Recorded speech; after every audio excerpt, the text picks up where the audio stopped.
Hello everyone, good morning, Dan the Glassman here. You're watching the Glassman's World. Welcome in, guys. For those of you who are just tuning in for the very first time, I appreciate you coming in, your viewership, and your curiosity.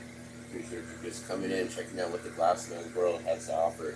So basically, what I do here is I'm a glass blower, I'm a musician, I'm an artist, and I do a lot of different things. I wear a lot of different hats, and I like to share all of that knowledge and information out to you. So this is the Glassman's World, pretty much anything pertaining to what's going on in my life and in my world.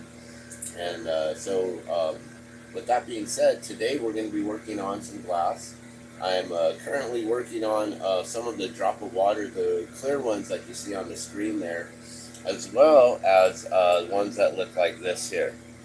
So this is the drop of water 2.0, and as you can see, it's a beautiful blue pendant with a white accent going around that blue cobalt to really make it pop out there.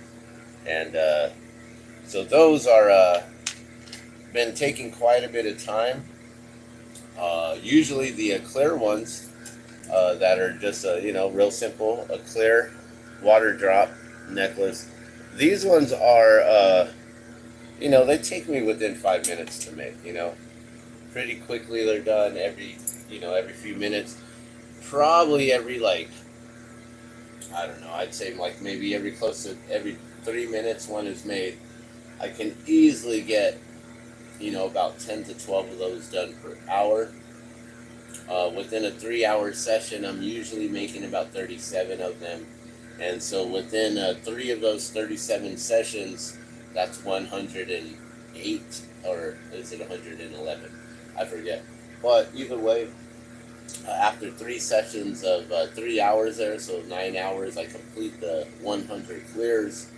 And then I start working on the drop of water 2.0s, which these ones, they take me about 15 minutes each compared to the clear ones. So, I can make about, I don't know how many I can make, but probably, I guess about 12 an hour of the clear ones. So, that breaks down to 3 every 15 minutes. So, 1 drop of water per every the drop of water 2.0 for every 3 of the clear. So with that being said, I'm going to get these ones out of the kiln that are here, and I'm going to be right back. We're going to get things started here, but I need to get the kiln cleared out first. We have let's see, there's 5 here, 5, 10, 15, 16, 17 made. I believe we have 52 total. So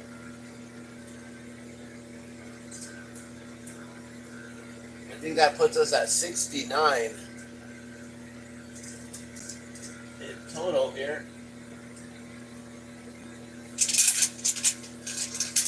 So we only got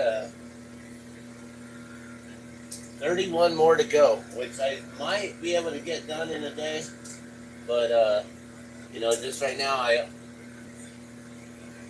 I only had 20 something in there, or not even. That was only 10, 15, 16. What was that? 17 of them. So I don't know if I could actually get 30, but maybe by tomorrow we will have this order complete. All right, so I'm gonna go get me some water. I'm gonna get a little smoke in real quick, and then we'll get started, you guys. So while that's being said, let me just play this for you. This is the Glassman intro video right here. So I'm just gonna play this for you, and we'll be right back.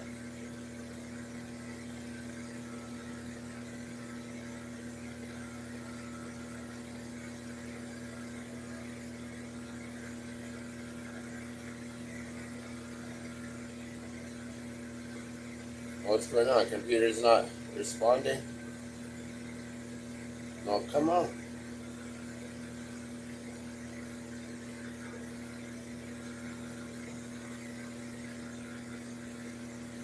Not responding. Isn't that fun? Come on.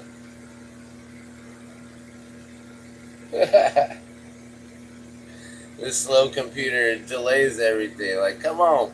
Trying to get to the current events right here. It's going to take us an hour before we get to some current events. Really? Here. Well, let me try this real quick. I'll exit out and try to refresh the page. Let's get this video going real quick before I just leave you guys hanging here with some silence, because I got to go do a quick wake and bake, and I want to get my water, because water is life and every drop counts, of course, right? And I want to make sure that we got everything we need to get going here. So let me try to reload this, and we'll get this video playing for you. I'll put it on a loop real quick.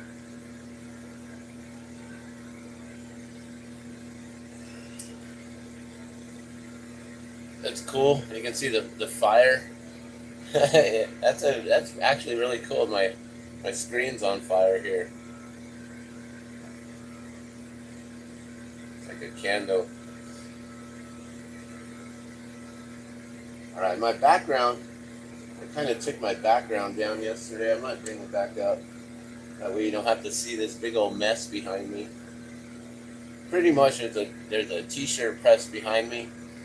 And all my bikes, we have like, I don't know, there's about three different bike frames behind me right here.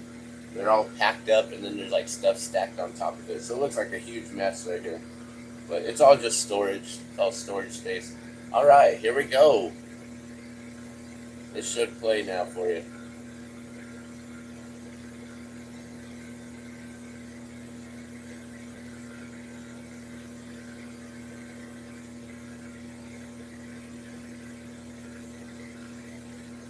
Oh.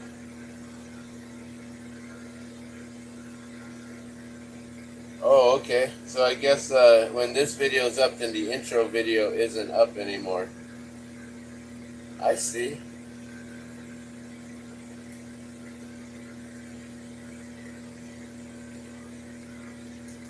If I go to videos, it should have my intro video, right?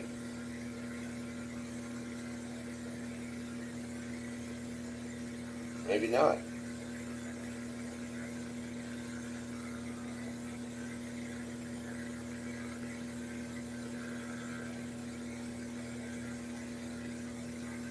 Huh.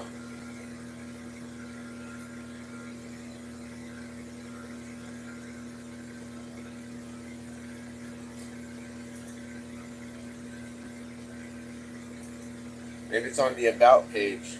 I just wanted to show the little intro. No intro video. Okay. So I guess if you go to my page, if I'm not live, then you'll get that intro video. Alright, so we're here, we're live. That's what's going on at the Glassman's World. Alright, well, I'm just going to leave it with that real quick, and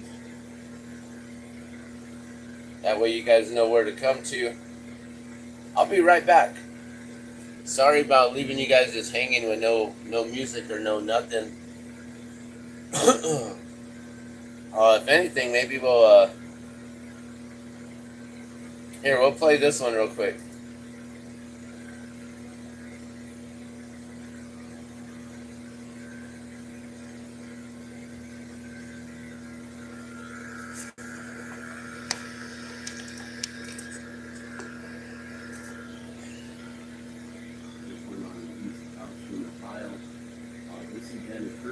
February 3rd, 2023, the train derailed in the township of East Palestine, Texas. Now, this train was carrying approximately 20 cars with toxic lethal chemicals, and when the train derailed, there was a fire. All right, I'll be right back. Basically, to capture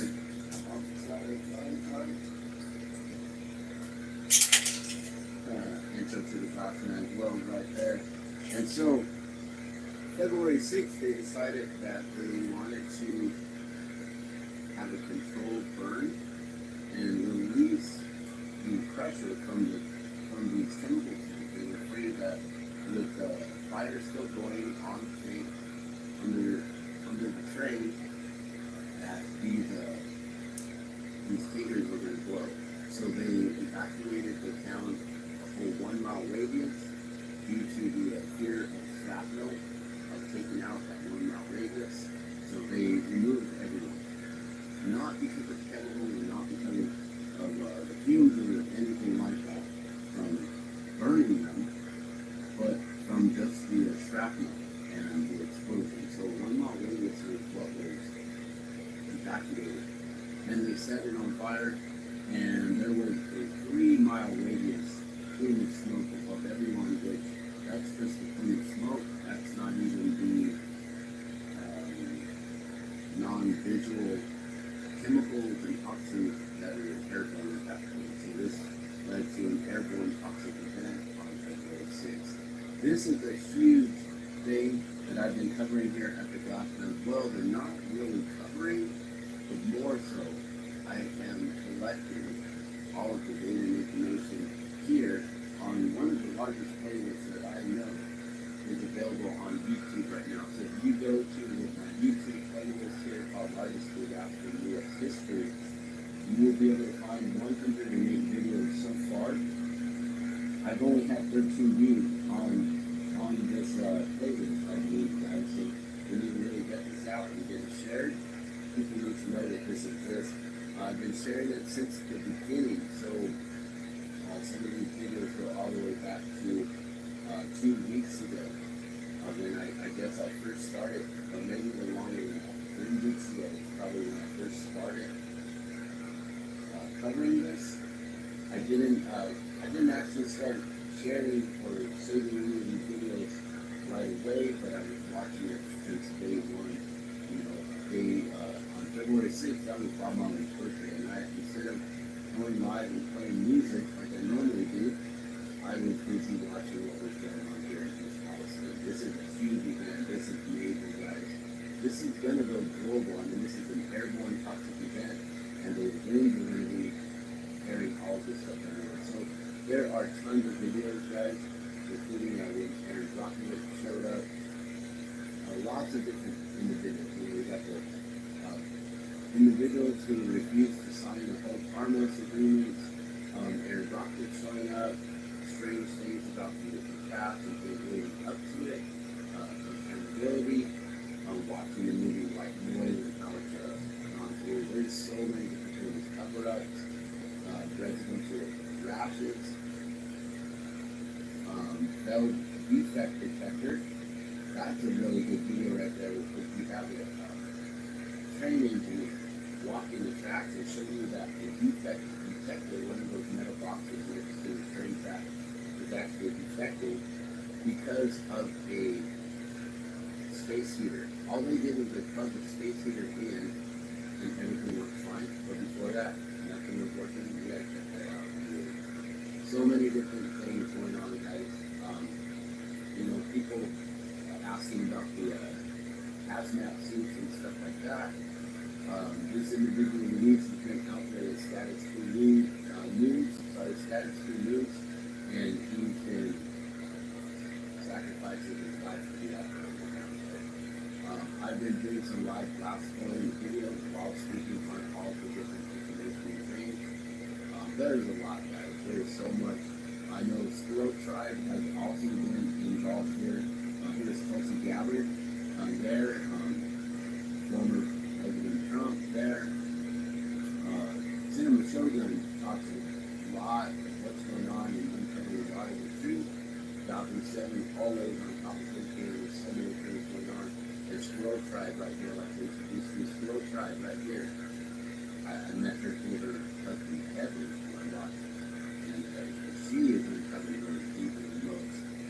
So much is going on, guys. So this, here's a town hall meeting. We've outstayed town hall meeting that was, I believe we caught that one live. And then they had a second town hall meeting with Aaron Brockovich tainted test the Clear Ohio water. The EPA used them to test that. They also brought in this other company that is known for tainting tests for the government and doing government cover-ups and things like that. So there is so much information. We've got females from Flint, Michigan, mothers from Flint, Michigan, water protectors coming to try to help out how they can. So these researchers are getting information now and testing the waters of things. There is so much going on. This individual is getting paid, getting bought out by Norfolk Southern. They're purchasing her home and buying her out. Like, there's so much going on. So this is the 108th video so far. We're going to be giving you daily updates, and not only that, but on Facebook as well. Water protection for East Palestine. So if you want to go to this page here and find water protection for East Palestine, go on ahead and like it. As you can see, I just got this going. We have 1 like and 2 followers so far, and before you get the 2 followers, I believe one of them is a doctor from that area in that region. So that's really good to know. So Keith Cambelos, MD, thank you for following, and we'll do our best to get the information out. Now, All right, you guys. Just wanted to give you a little bit of a listen there on what's going on.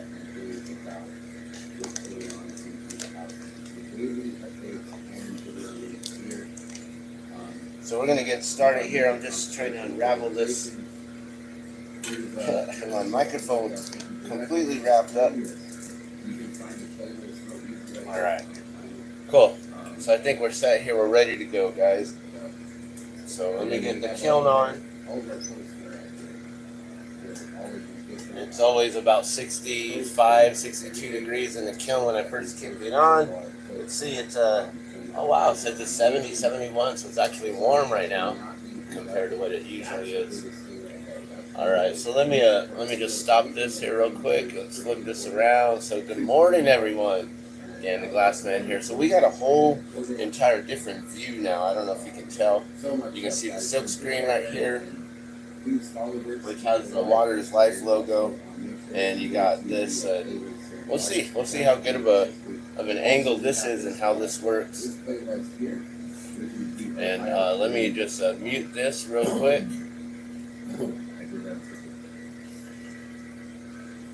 All right, so good morning, guys. So I don't know if I can really show you, but I've been making quite a bit of glass recently, as you can see here.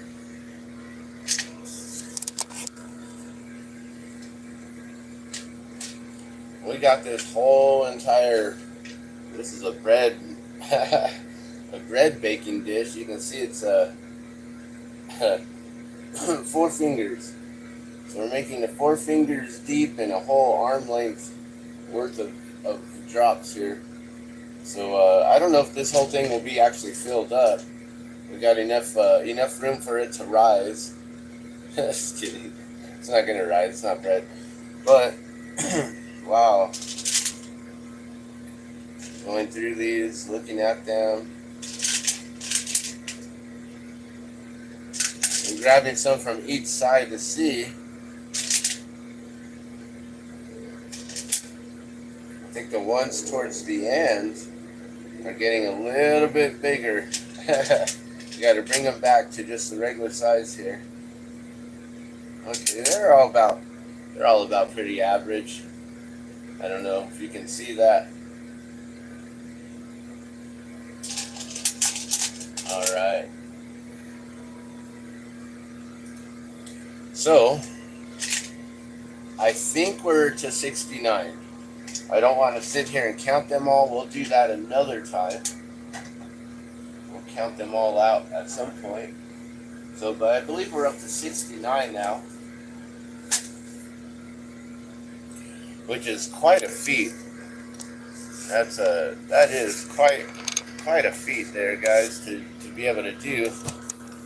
Now let me get this going back again. So in case I do want to flip you guys back around, then we got a nice little angle right here for you too. So I really like that. That was really nice to be able to do that. And boom, there you go. I like that. That's a good little shot right there. All right, so let's get started, guys.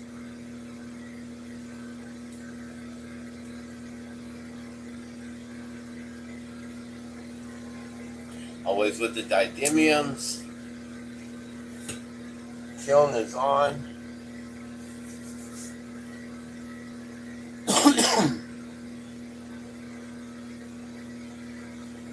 So today I brought the Norwex. So I always like to talk about Norwex. Here at the Glassman's World, pretty much I'm self-sponsored. And we endorse Norwex here because why? Because water is life and every drop counts. And that means, you know, all the water that goes down our sinks and in our drains, we got to make sure that that water stays clean. You know, we can't be pointing our fingers at other individuals, telling them that they're making pollution while we're creating pollution. So always I'm going to be just shamelessly promoting the Norwex here, but I just wanted to show you how it actually works. You know, I'm going to pretty much give myself a little mini sponge bath here real quick. Just I'm going to wash my face real quick, and then we're going to get started. So if you don't have time to take a shower, you just want to get up and go, but you still want to stay fresh and clean, and I'm talking like this is just as good, if not better, than soap and water, because you're not leaving all the soap residue. So it's really, really nice and refreshing to just do a sponge bath like this here. So pretty much that's it, you know. And we just get the most important parts here. Alright, so that's pretty much how you take a sponge bath while staying clothed, guys. You can completely just clean your whole entire body and be completely nice and fresh and clean. It's really awesome, you know. So with that being said, we'll get started here. And also I brought out my other Norwex cloth. This is for I use for blowing my nose, so just in case we need that for the day. You know, it's early morning, I'm just getting my day going, and wanted to get these out. Alright, so let me turn on this here. That way I can read comments if any comments come through, and I can also share this out real quick and let people know that I am live.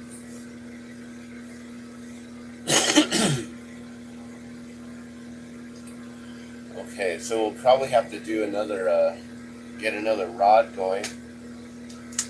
Here, let's actually, we'll piece these ones together real quick. So sometimes you may be running out of glass or whatever. Or, you know, me, I personally, I like to conserve glass as best as possible and not really have a lot of scraps. You know, in my days of learning how to blow glass and watching other individuals blow glass, you know, there's a lot of people who they have big trash cans, those big metal, you know, those like 50-gallon trash cans, and they just throw away so much glass, like left and right, you know.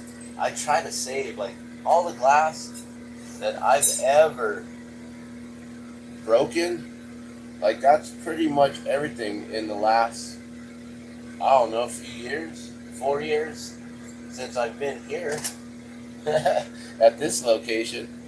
So, you know, I really do the best that I can to conserve all the glass and not waste any. You know, even with the colored glass, you know, when I'm breaking little shards of it, I save all the little pieces of colored glass in there, you know, so that way, if I want to make some kind of abstract piece of like a jewelry, a pendant, a marble, whatever, you know, just make anything, you know, a little perfume dabber, and you want to just have some random colors in there all spiraled together, and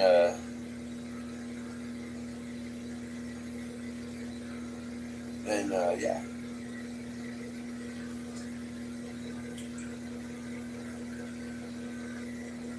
So, how's it going? I see someone's watching here. Good morning.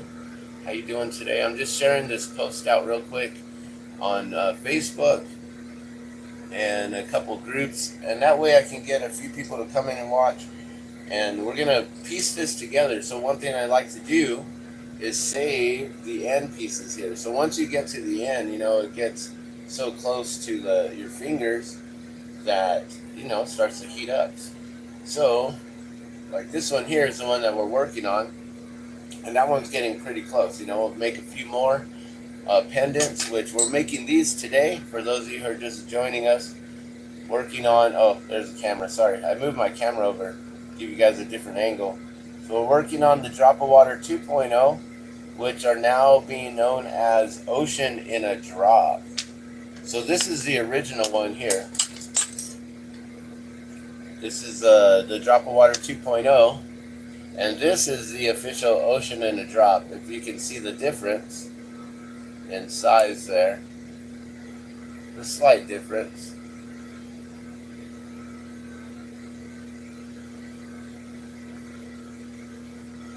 But yeah, they both have the same, the white on the backing. This one's a little smaller, so I guess that white's a little thicker or something like that. Alright, so let me just get this to a group here.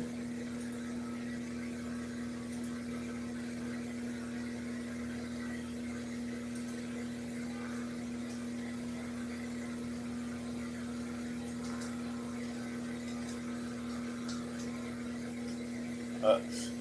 Where are we at?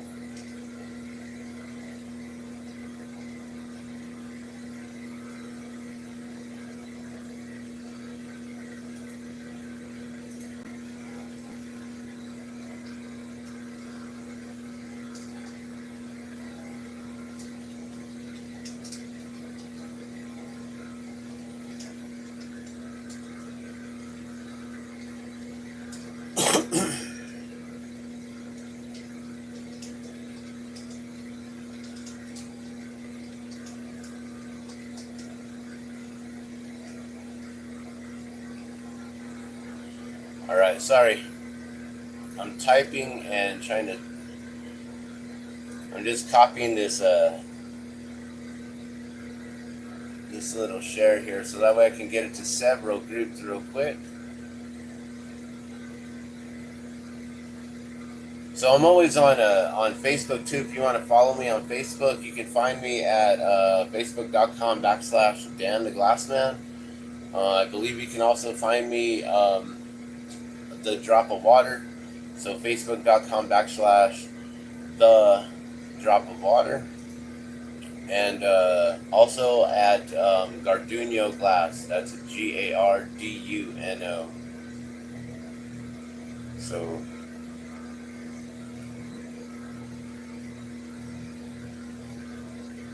how are you doing today? I see there's someone watching right now.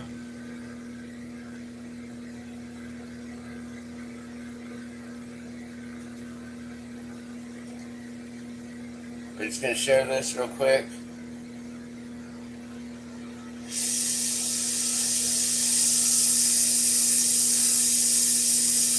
Well, you know, it's so much quicker with the phone. You could just hit the groups, and then with this thing, you got to like keep on smashing the button. I got to keep looking around the camera to see where we're at here.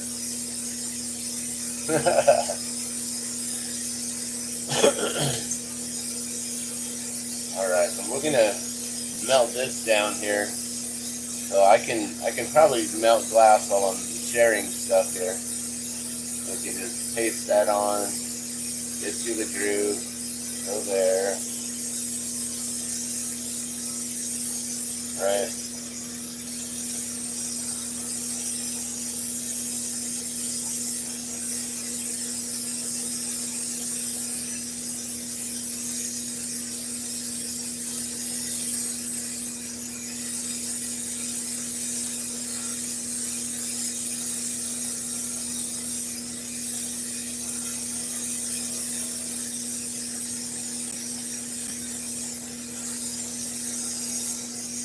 So I'm just going to fuse these two rods together real quick as I'm sharing this out. So like I said, you can find me on Facebook.com/Dan the Glassman or /Gardunio Glass or /The Drop of Water. I have a ton of pages on Facebook. I think I got like at least 30 pages on Facebook, and then at least like 30 to 50 groups that I help with managing, that I created myself and I manage, and then some other groups that I become involved with, and I have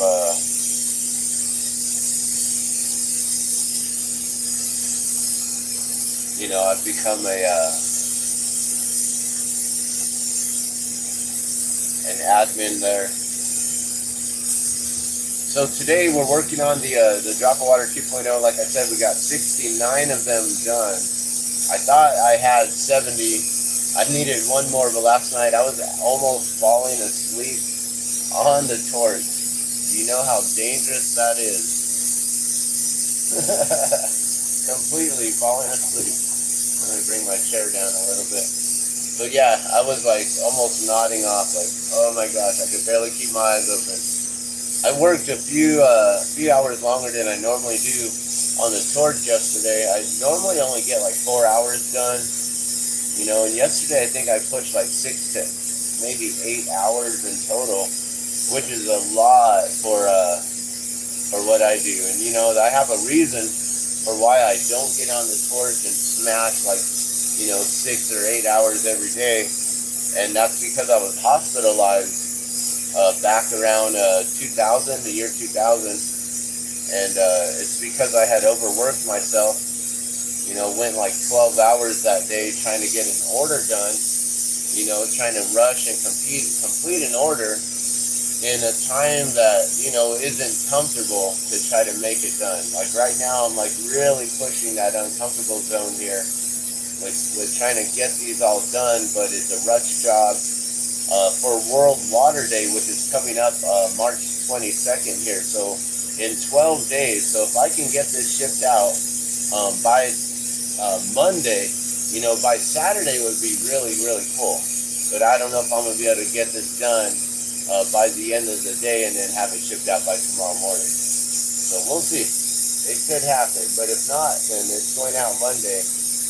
It'll definitely be done Monday, that's for sure. So if you who ordered this is watching, and sometimes you come in and watch, these are almost done. All right, so let's see. We got one more share here, I believe.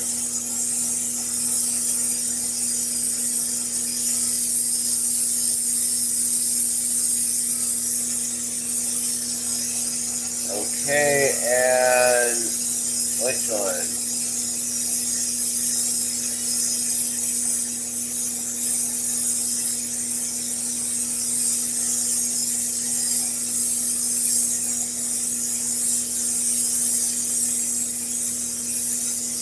All right, so in the title here, we're talking about news and current events, and basically the news that I've been following is what's going on in East Palestine, Ohio. I don't know if you guys have been following that story or the scenario, the situation, the event, but what's going on out there is on February 3rd, there was a train derailment. Norfolk Southern train derailed, which people find quite suspicious, especially because of they have these things called the hot boxes, right? There's a metal boxes that you'll see when you go across the train tracks. You'll see these metal boxes on the side, right? And these metal boxes, they house a computer system that basically it's a detector, sensory detector. It detects what's going on the tracks, and that is how they can measure whether or not the bearings or the wheels are too hot, if the brakes are too hot, or if anything is going wrong. There's a camera system with the thermal camera imagery. And on one of the videos that I had come across, there's an engineer from, oh dang, I wasn't supposed to do that. I was supposed to turn this into the other rod. Here, let me just finish this one off and then we'll do that. So there was an engineer who works with Norfolk Southern, I believe, or at least along that track there in East Palestine. And he was checking the hot box specifically in East Palestine, and it was actually defective. And he didn't know what was going on. So they were out there, and they had a train going by, right? And first the train was going real slow, and the engineer was saying, well, I don't know if this is fast enough for us to detect anything, that would be detectable, highly suspicious or whatever like that, And so he got some calls on his radio because the sensor system is all hooked up to the hand radios, the CB radios, and it does a couple beeps, like a warning beep, and then it gives us like kind of like, the sound of like the emergency broadcast system, like, those kind of voices. And it then tells him, it relays this information to him on what's going on with the cars and the tracks and stuff like that. And if there should have been,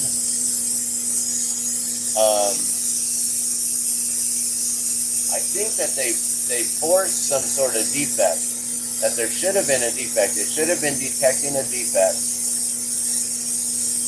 Or maybe it was that there was no defect, that they couldn't find it because they walked the whole entire train. In this video, I'm pretty sure was a good 20 or 30 minute video of him walking the train and checking this out, right? And I'll get to that later. But yesterday there was a town hall meeting, and they were saying that the inspection time for each train has dropped from 2 to 3 minutes each car on a train to now 1 minute. So this video is them, testing it out and checking it out because there's a defect that's been detected, right? So there's a defect that's been detected, but there is no defect. So it's like they're trying to figure out why it's reading a defect, right? And yesterday at that town hall meeting, Norfolk Southern representatives stated that, or individuals there stated how the regulations have changed from like 2 to 3 minute inspection time per train, and having several employees on it, to now they've dropped it down to like 1 or 2 engineers on each train, and each train is getting longer and longer, and they're double stacking them. So the regulations are going out the door, and the amount of time it takes now, they've dropped it to 1 minute per car. So that's basically, if you watch them walk around the car on this video, the engineers walking around it, it takes them at least a minute or two to just get around on one side and really take a look at, are they visually seeing any kind of defect going on with the train? So then, there's no defect detected there. They've run it back and forth a couple times, right? So now this is, we're going 10, 20 minutes in on this video.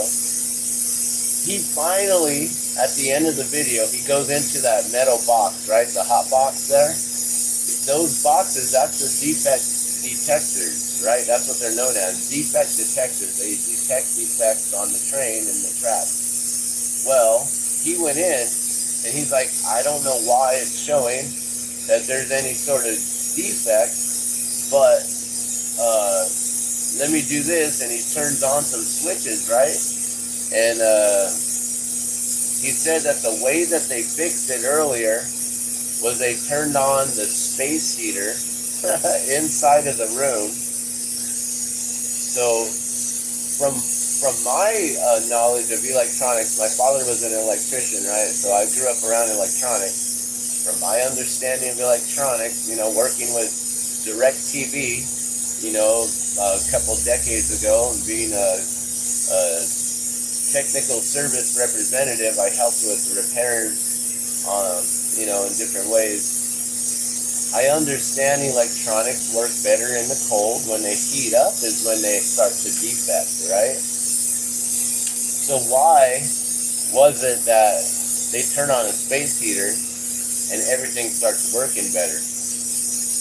So something weird happened there. I don't know if it was a short in the outlet that everything was plugged into, or wherever that power is coming in from. But that engineer, basically he turned on the heater. He's like, well, this, everything worked earlier. No defect detected. All right, cool.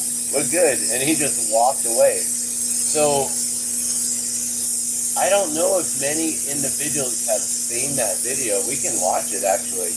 The way that I have the camera set up here, we could actually turn this around. Boom. And then there you are, see? You get to see your guys' self and your comments there and everything, right?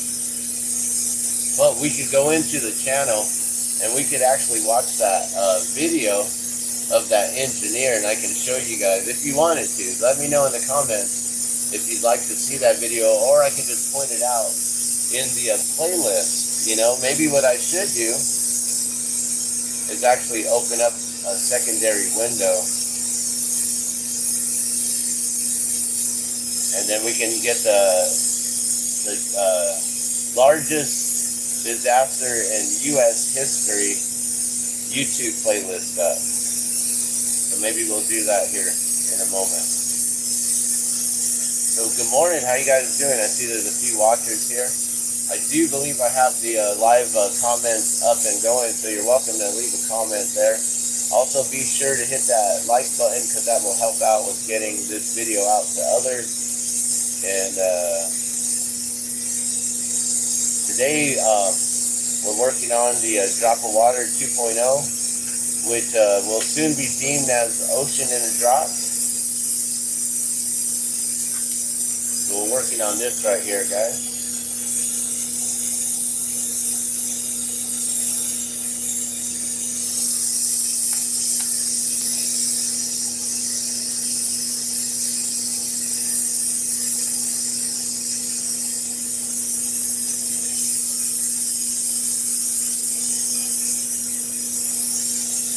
Let me open up a new window here. We'll get the playlist up. So yeah, there's been a town hall meeting yesterday. I don't know if you guys watched any of that. There were actually two different meetings yesterday. One was with the agriculture, all of the livestock, the farmers and everyone. And then one, I think, was with the Norfolk Southern in the, was it a Senate hearing? And so they were talking, I believe, to Senate or Congress. I forget who. I believe it was a Senate meeting or Senate hearing. And the representative from Norfolk Southern, the whole time, he pretty much was... all he would say is, Senator, we are aware of what's happened, and it is our priority to stay here and to help out with the issues at hand. It's just a blank statement every time he'd be asked a yes or no question. So, yes or no, are you going to do this or are you going to do that? Senator, it is my understanding that we will do what it takes to do what's right. And the senator's like, what's right is paying these individuals for their depletion in value of their homes. They're not going to be able to sell their homes, right? So they've lost so much money in their livelihood, How many individuals, they go out to purchase a home because that is going to be their inheritance. That's what they're hoping to pass down from generation to generation. You know, you look into where you're going to find a home that's going to be your forever home. You know, this isn't just a home that's worth, you know, anywhere from $2,000 to, you know, $500,000 or whatever it is. You know, this home is a home that's valued at what they had envisioned for their future and for generations to come. You know, they were hoping to pass this down to their children, and have their children pass it to their children, and to their grandchildren, and their grandchildren, and so on and so forth. I mean, this is what you're talking out there in a little tiny town, you know, in the middle of nowhere, in Ohio, where this is where people go to retire, to spend their time living there for the rest of their lives and for generations to come. You know, so it's more than just the value of the property and the home itself. You know, they have to really take into consideration what it is that these people have lost. You know, the time, the money, the energy, the investment cost. You know, how do you put a value on that? You don't know what in 10 years what it would have appreciated or depreciated it to. You know, but now this is a sudden depreciation. And so that gentleman from Norfolk Southern, you know, he kept on saying, you know, that he wants to do everything and do what's right. You know, also they all stated that they would live there and they would drink the water there. So I personally would say to hold them up to their word and let them go live there right now, as this should be priority number one for them. You know, yes, they have their own lives and they have their own families, yes, but they just ruined, I don't know how many lives and families' lives in East Palestine. And, you know, if he's really saying that he would go live there and drink the water, well, have them do so. Force them to go live there. Force them to drink the water. If they really find it safe, I'd ask them to go swimming in the creek there. And I'm calling it creek because that's how the locals call it, the creek. But yeah, in the creek over there, or the creek, you know, I'd ask them to go for a swim. Is it really safe, sir? If so, would you mind going for a quick dip in the pool? You know? Or maybe just, you know, nudge them in. Just accidentally just push them in. Oh no, sir. Oops, my bad. But it's safe, right? You're safe. It's safe, right?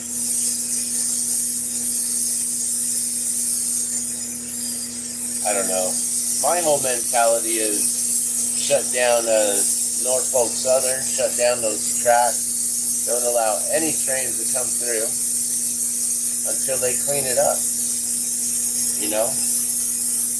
And this isn't just Norfolk Southern.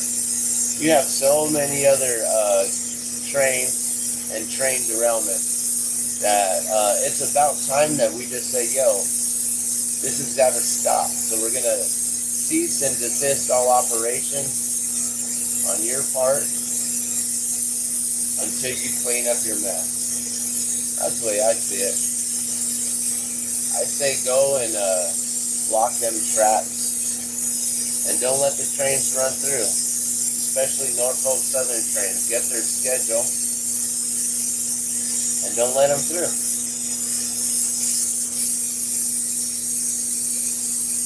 And also force those individuals who said that they would live there and they would drink the water there, force them to live there, to remain there, so they can spend 24/7 around the clock working on this issue that they need to fix. You know, if it's really, they say, you know, their word is that it is their priority to do what is best. Well, what's best is to go and live there, drink that water, if you find it safe, and go be a part of that town and that community, trade spots with another individual,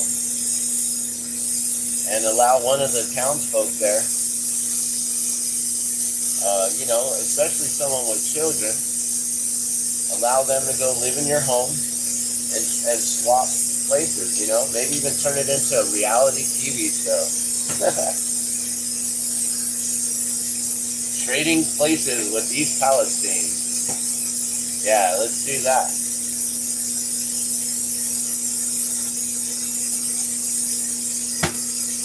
That would be an interesting show, huh? Guaranteed. You know how fast they'd clean that place up? So quick. Alright, we're gonna finally join these together, like I was saying.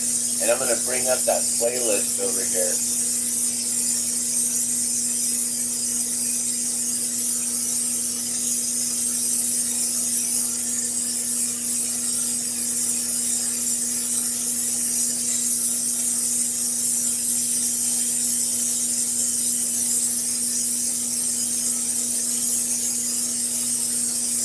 I have so many playlists. That's pretty awesome. You guys should check these out. So, some of the playlists that I have here.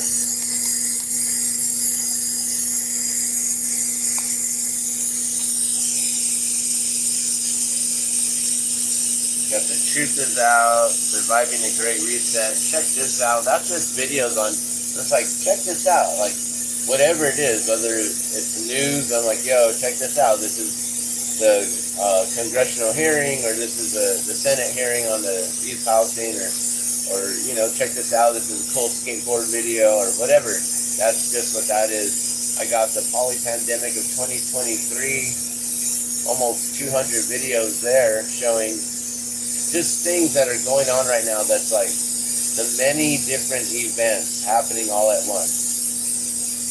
And then down there, you got the largest disaster in U.S. history. That's following East Palestine with 128 videos now. The other one's 114, the Ohio train bombs. Then you got the Great Floods of 2022, which is also now going into 2023. So I'll have to change that to just the Great Floods of the 2020s and beyond. I don't know. And then a cold, dark winter. So those are a couple things that, you know, we're watching and paying attention to these days, you know, especially the cold, dark winter. There's 147 videos there. And that's been following a lot of different scenarios for a few years now. I don't know how long that I've had that going.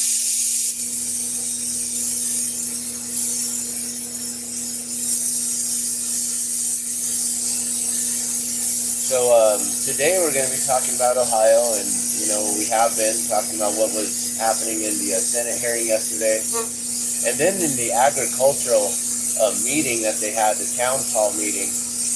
That was interesting because, you know, a lot of those individuals that were there, it seemed like they were purposely there to represent the greater good of the corporations and the companies there. And then you had a few individuals that were in there that were like, you know, they had to bring in just the regular ordinary folk as well, and those with real concerns. And, you know, you could tell who were the people who had real concerns with their questions compared to the others who kind of blew it off. And they even laughed. There was even laughter in that town hall meeting, like shit's funny or something, you know? Like, look at that shit's funny. They blew us up. What the heck, man? I would not be laughing about anything, really. I mean, I guess, you know, laughter is the best medicine, so it is good to laugh at things, but at that town hall meeting, I didn't really find anything too comical. You know what I'm saying?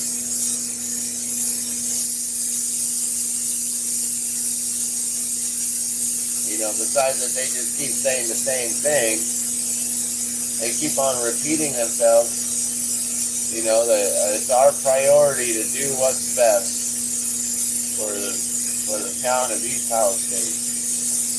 Okay, we'll get the people out, because that's what's best. Pay them. You know, like the way I feel, they need to just have their properties, their homes completely. Oh, I should have showed you that. I didn't even show you guys. I just sealed this rod together here, but I didn't show you, so sorry.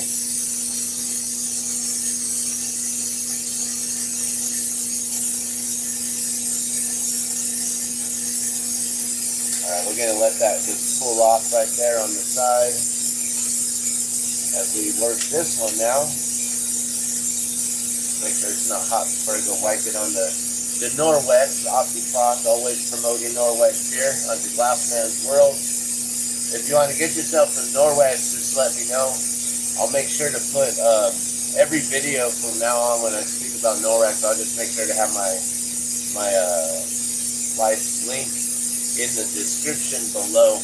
That way you guys can go and check it out for yourselves and see why I'm just a glass blower, but why someone like me, it has converted our entire home to Norwex, you know. And well, not really me, but my wife. My wife has done all that. She's basically gotten us into Norwex because she became a consultant, you know, and after I introduced her to Norwex, she fell in love with it right away, and within a week or two, she signed up.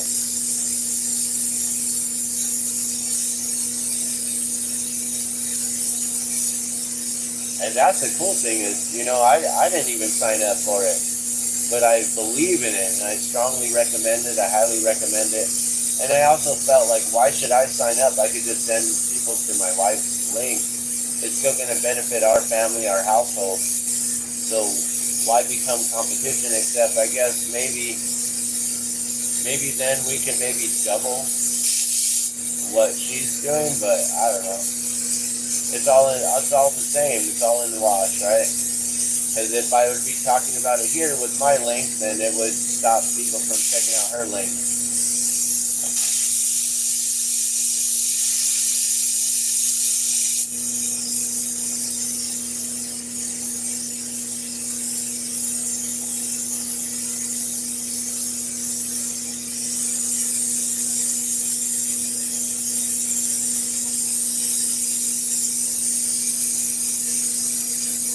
Alright, so getting back to East Palestine and the town hall meeting and everything yesterday. So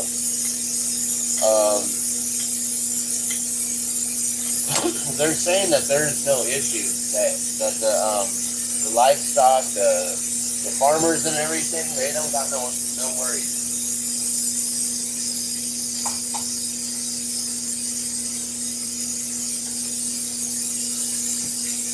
Sorry, I'm just adjusting the pressure here. It seems like it was messing with me, so let's see if this makes it any better. I don't know if it's the propane or maybe it's just the tip is dirty. I gotta clean the tip out.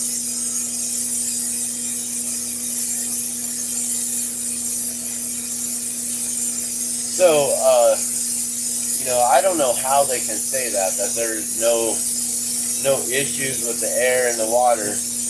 You know, I've been following a lot of other individuals who've been talking about this issue, and one of them is Squirrel Tribe, and she has a video, she has a YouTube channel here, so if you'd like to subscribe to Squirrel Tribe, you know, she's been digging, and it's interesting because, you know, I found her through her husband Kevin, all spelled in capital letters, Kevin all caps. And he talks about, like, you know, financial investment and like real estate and, you know, diversification and stocks and crypto and all these different things, you know. And so I started following him because of his hustles and things like that. And he really is very knowledgeable. And, you know, because I'm into, you know, getting into silver. Eventually, hopefully I can get into gold through the 7K metals.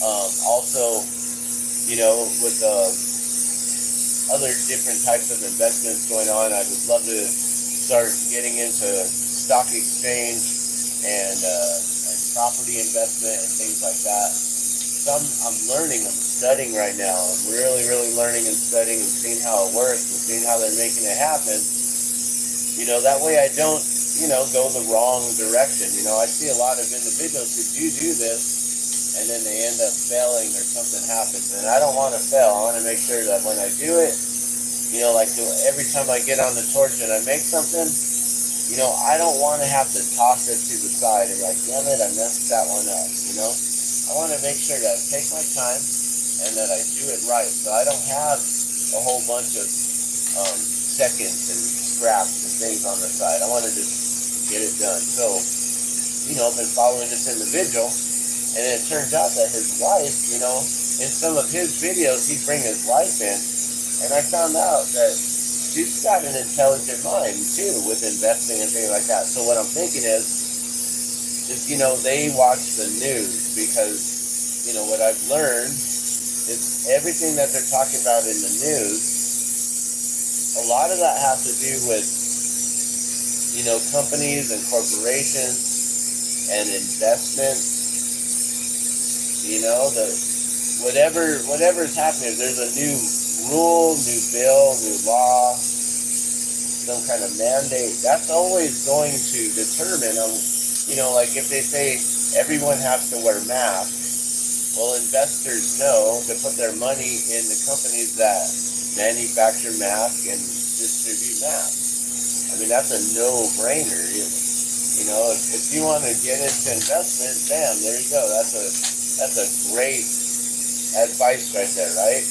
If you know that certain things are happening, right? Like during the whole lockdowns, you know that all the fast food companies stayed open, but many other companies were forced to close. Well, would you invest in the companies that were forced to close, or would you invest in the companies that were allowed to remain open?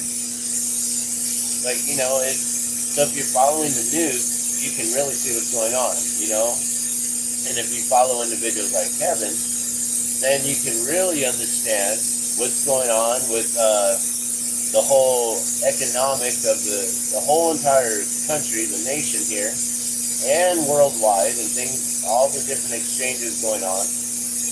And if you just follow the news, you can really determine on how you can make sound investments and where to place your money and how to make it work for you. Because right now, the way I see it, you know, a lot of these individuals, the elite, the people the powers that be, right? Those who are coming in and buying up all the land through however they're doing it, eminent domain, you know.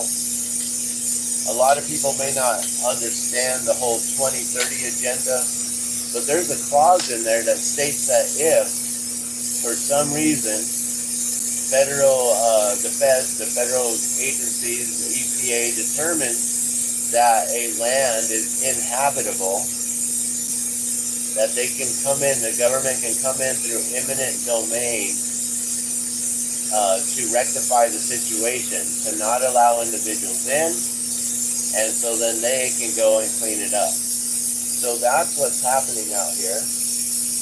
And for some reason, Squirrel Tribe uncovered this information because she's married to Kevin, who's all about investing and following what's going on. Very wise man. I appreciate what you have to offer, Kevin. And I thank you for all the comments that you give it back to me.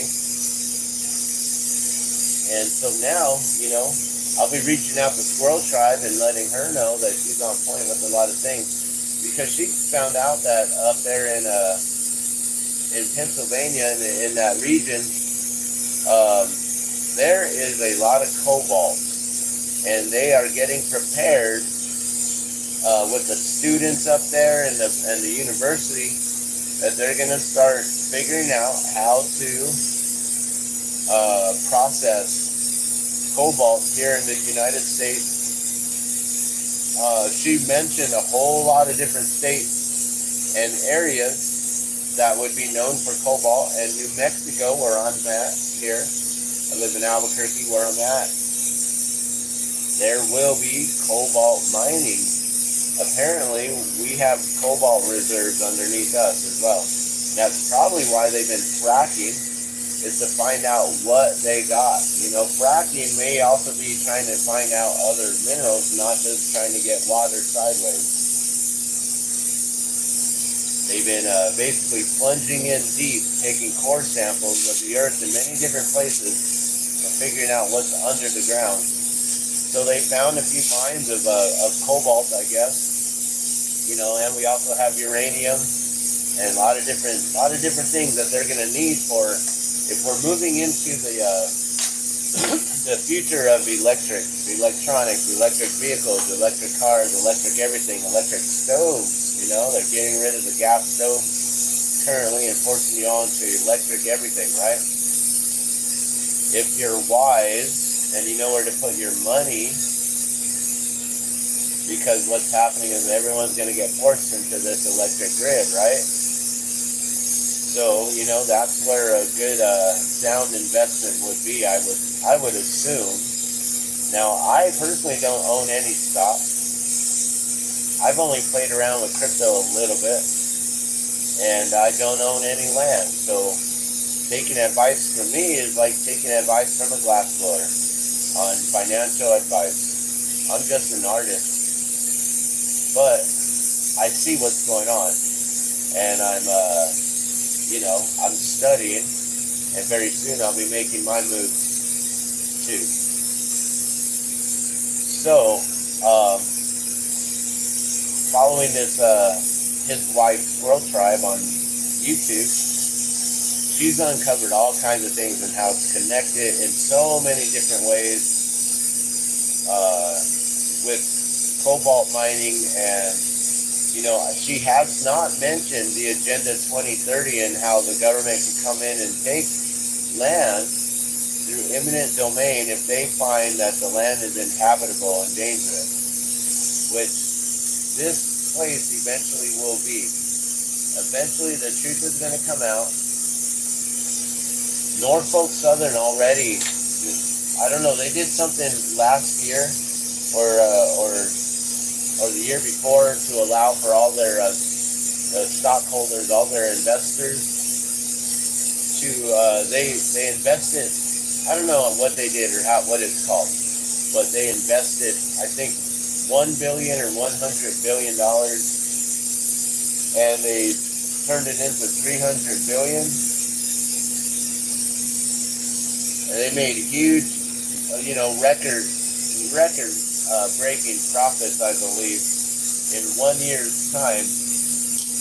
And now they're having issues. Now their stock is probably plummeting, right? People are probably dropping out, but they already made the money they needed to, right? If they go under, well, they just made $300 billion. I believe it's $300 billion. You guys correct me if I'm wrong. But I do believe it's $300 billion that individuals have, that they've earned, Norfolk Southern. So, you know, they're sitting pretty. They're real comfortable right now, you know. They don't got to worry about nothing. If they go under, if their stock just plummets and Norfolk Southern has to go bankrupt, I'm sure they're gonna be okay, right? So, knowing that the Agenda 2030 has a clause in there that states that the federal government can come in through eminent domain, and seize property, take your land, take control of an area, not just like land, but we're talking like states. You know, if this whole entire area is deemed unfit, the whole East Coast, you know, that's going to be pretty wild. Now, another thing that I'm wondering is, are they positioning themselves? You know, with everything that we got going on in the world right now, we're really on the brink of this whole, you know, the whole world is about to go to war. Once again, another one, third one, right? And if this occurs, you know, are they going to use that area as a staging ground? You know, I don't really know what kind of military installations are nearby, but I do know that there's a place that, I don't know if you guys watch The Simpsons or not, but I used to be a huge fan of The Simpsons. I would watch them religiously.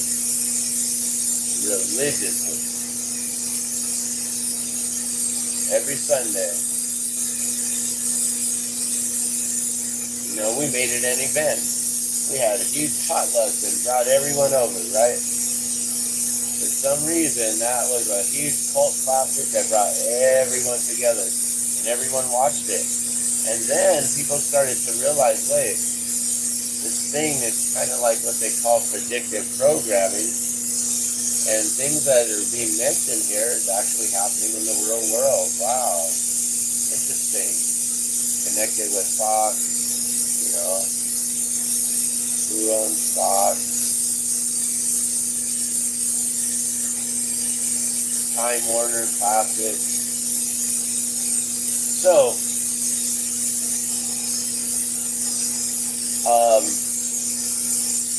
Springfield is never on the map, right? Springfield in The Simpsons, right? Where is it located? Well, you have, it's all connected to, where is it?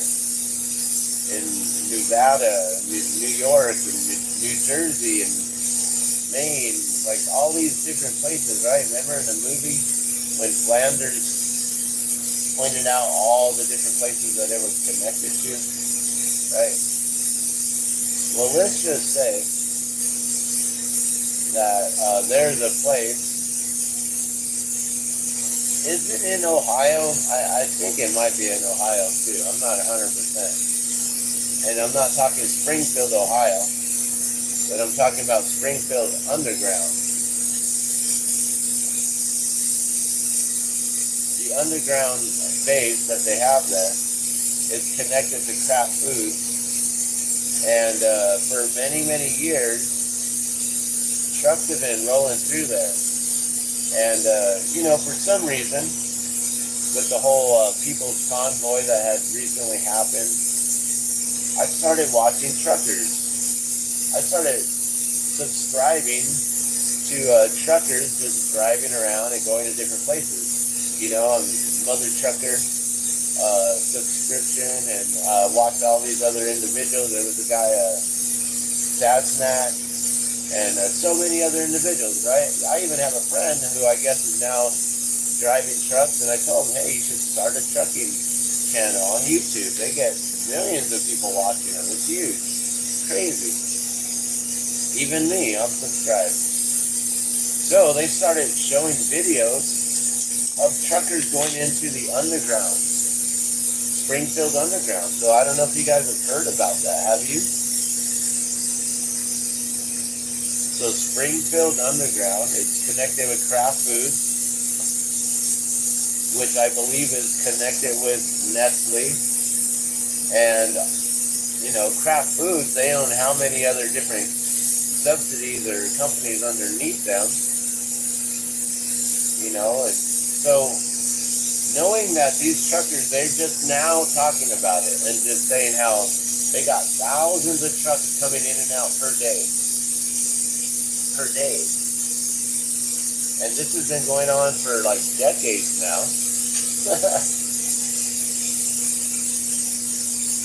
Imagine the stockpile that they have, the underground reserve that they have.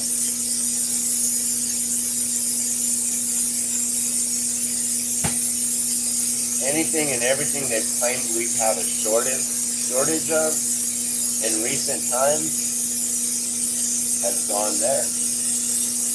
There has been no real shortage.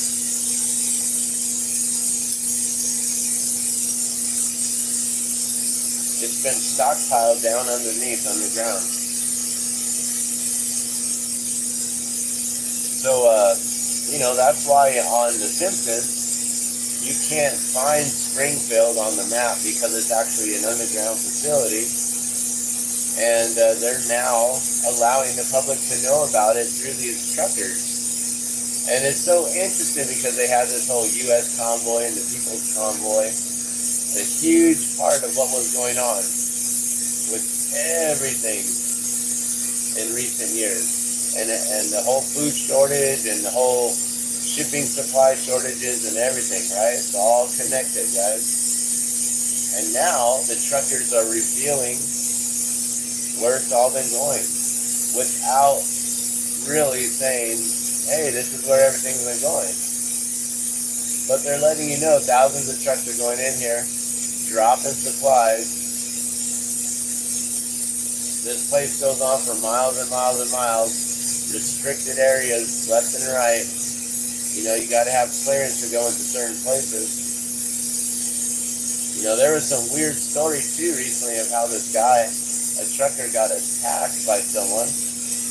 I don't know what was up with that. An individual got shot at. And then, I don't know what was up with that. That individual escaped, or that was a very interesting situation, event that was unfolding underground at the Springfield Underground. But check that out, Springfield Underground. You'll see where all the supplies and things are going. But is this a way, the whole East Palestine, is this a reason or a way for them to finally take eminent domain over that section? I don't know where the entrance is. So I now have to do a little bit more research to find out how close all of this is. Also, East Palestine is one of many disasters happening. I mean, they did have one actually in Cleveland recently with the train derailment there. And so many, there's been a whole bunch just all over the place. I guess there's one in Alabama now, Detroit. The woman, I believe the governor, maybe, or someone from Michigan was so upset at Norfolk Southern representative and saying there were no officials told or warned that you were bringing any of your contaminated waste, hazardous waste materials here. Because his excuse was, we took it to places where there's facilities that house this sort of stuff. This is what they do. Well, aren't you supposed to clear it with the individuals first? It's kind of like what I just learned also last night with the whole the Senate hearing,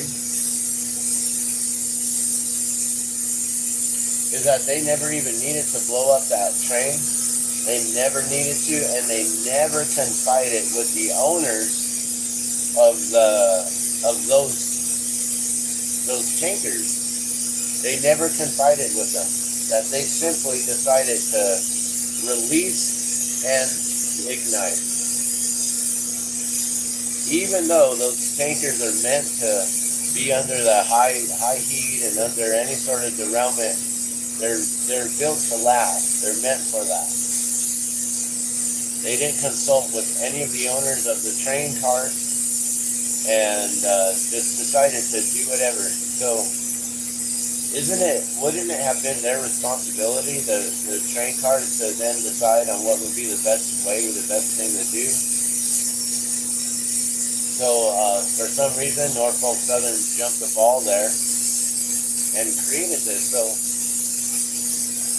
knowing that they're doing this, it seems like it's a purposeful event that they've created here. This is a airborne toxic event, and as you know, mentioned in the movie White Noise, this is pretty much scripted. And of course, sometimes the director will go off the script. That's what happens. Sometimes directors will go off the script. Sometimes the actors will go off the script, right? You got to pay attention. The whole world's a stage, guys. So there's a lot that was revealed yesterday, but still yet not a lot of answers given to the residents of East Palestine. Everyone is still there. I don't know why. I don't know why. People they're saying that they can't leave because they got all these animals and this and that. And so for me, I see that as they are, every individual there is possessed by their possessions, that their lives are now, they're putting their lives on the line and their health because they don't want to leave their property behind, their homes, their animals and livestock, their livelihood, anything and everything. They are completely possessed by their possessions. So, even though Norfolk Southern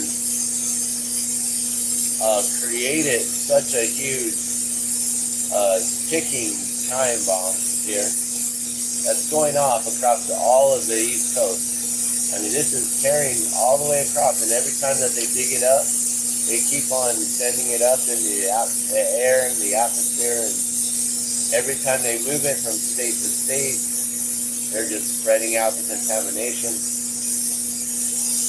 So they're bringing it more inland, out this way towards us, into Texas,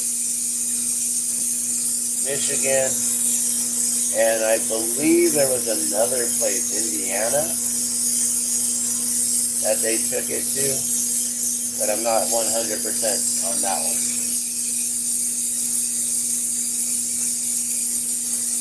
So that's why I call this the largest disaster in U.S. history. This is huge. If Aaron Brockovich is there now talking about, that they won this court hearing 30 years ago, she's still riding on the curtails of a win from 30 years ago, right? Does she have any other wins between them, or is this the biggest win that she has? Does she have a bunch of little wins or bouts, but this is the main title bout? This is the belt that she carries, for all eternity.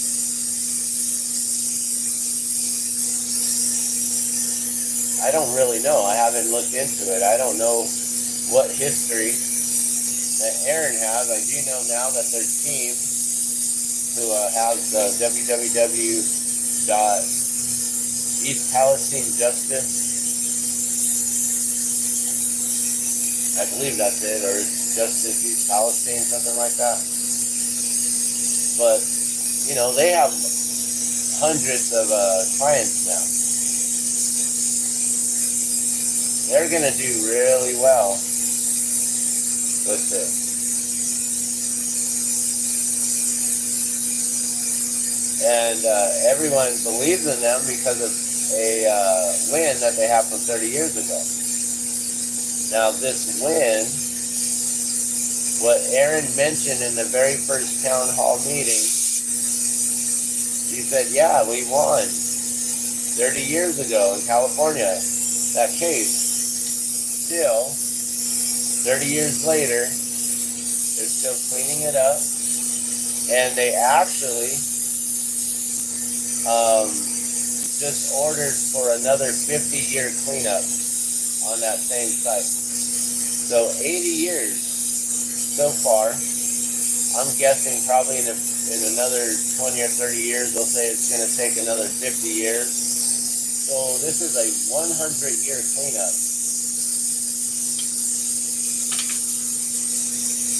for whatever case that she won in California 30 years ago.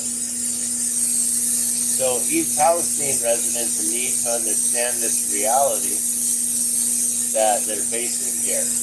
You need to leave. This livestock is damaged and it's tainted, contaminated, and you need to leave it. You can't sell it to the people. I mean, if you try to, please God, don't try to sell your tainted meat to the rest of the world just so you can have a livelihood. You know, because then you're no better than what Norfolk Southern is doing. If you decide to then spread out your poultry, your cattle, any meat, any livestock, any grains from that area, any water coming from the Ohio River that they say is clean drinking water supply. Apparently 10% of U.S. residents rely on the Ohio River for clean drinking water. Now, I don't believe that 10% of U.S. residents in total live along the Ohio River. So then that makes me have to assume that they're talking about the whole entire drinking water supply and how it gets shipped out cross country to many different places. And very soon, we will start seeing an outbreak of individuals getting issues, cancer-like issues and things like that, just from their bottled water, which may be contaminated coming from Ohio, or specifically the Ohio River clean water supply.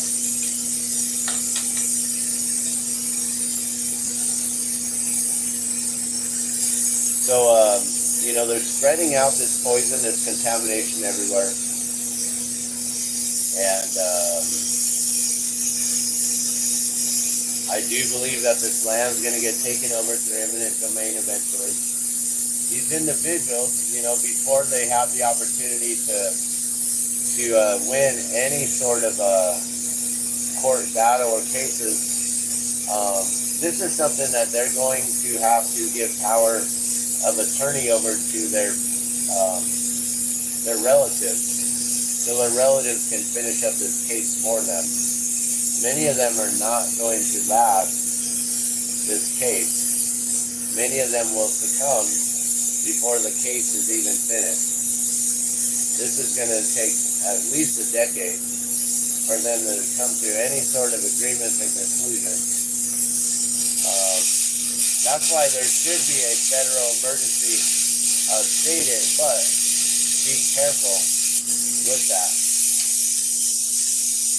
Because like I've been stating, Agenda 2030 calls for them to come in on a federal level and deem the land inhabitable. And so maybe that's what's happening is the current presidential administration, I don't like to attach his name to it. I don't think he's very deserving of the title, but so be it. Our leader, our great, wonderful leader. Well, maybe he's positioning himself out there in Ukraine to make sure that the U.S. has a good place to be when things pop off over there against Russia. And, like I said, maybe Ohio is an excellent position for them to also position themselves here very soon to defend the whole entire East Coast.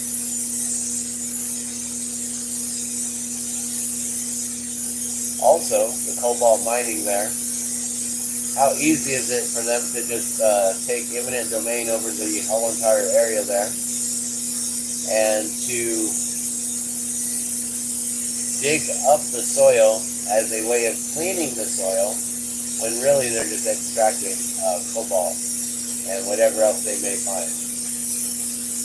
I don't know if this area is high in precious metals, gold, silver, uranium, platinum, palladium, copper, anything like that.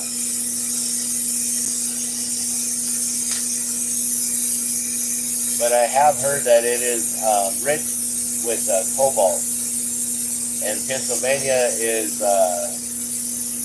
they are positioning themselves to get ready for learning how to do cobalt processing. So that way we no longer have to rely upon China to do that for us. And that's what Squirrel Tribe uncovered there about the cobalt mining and stuff. Now, I don't think she mentioned anything about Agenda 23 or 2030 though.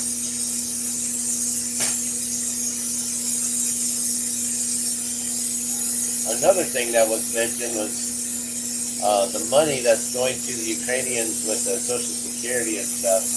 That's quite interesting, almost like money laundering in a sense. But we'll see what happens with all of that and why they're getting any of it from us and why the taxpayers are paying for Ukrainians now. But I guess, you got to be careful because many individuals, they put their little Ukrainian flags up, right? To show their support. We support Ukraine, right? Everyone's got their flags up. Well, that just shows the powers that be that everyone is in support of it. And so, yeah, they're going to go and help them out. And that's what you guys voted for. Voting now happens through social media, guys. It's really interesting. It really has nothing to do with going to the polls. I mean, kind of, but not really. This whole social media thing, that's what's really giving the vote, That's probably why I don't have many viewers coming in.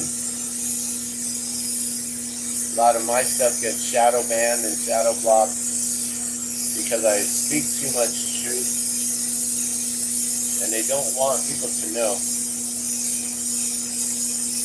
And for some reason, I mean, you guys say you share out my stuff, you guys say you like my videos here, you share it out, but apparently it's not getting shared out, so they're blocking you guys as well. I mean, you can try to share this out and see what happens. But it won't get out. I will never become viral. That's for sure. I will never go viral. No matter how many subscribers or whatever. They won't allow that.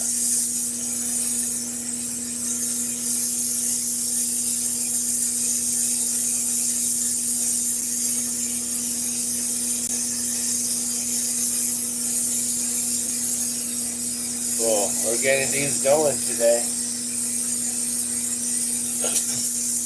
It looks like a nice day. I may actually have to stop here in a moment. What time is it? 9?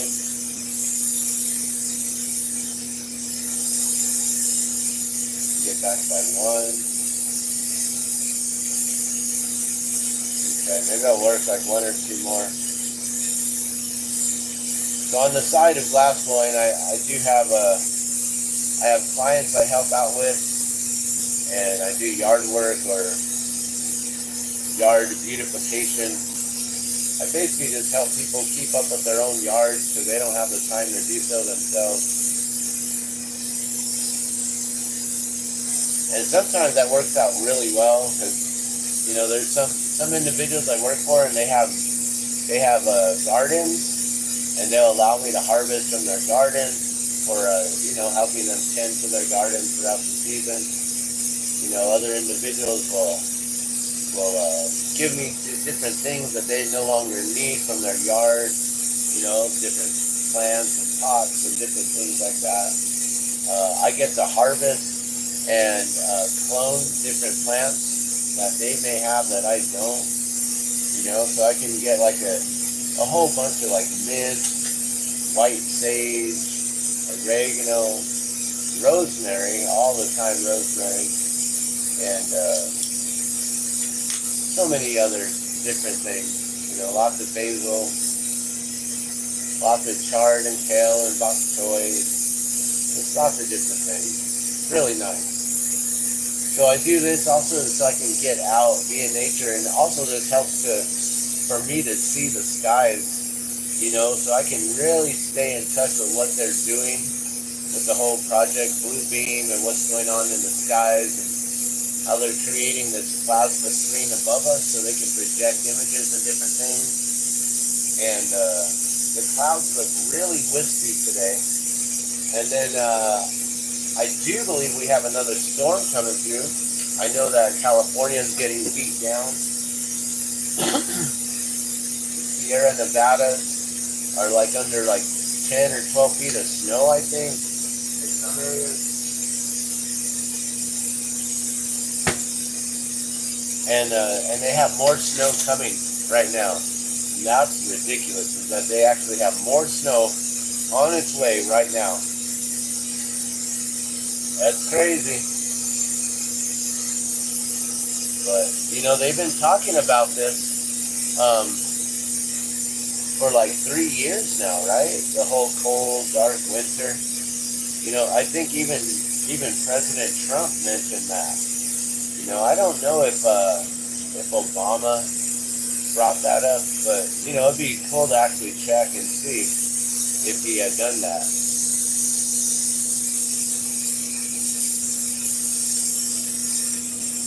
Let me get some water real quick.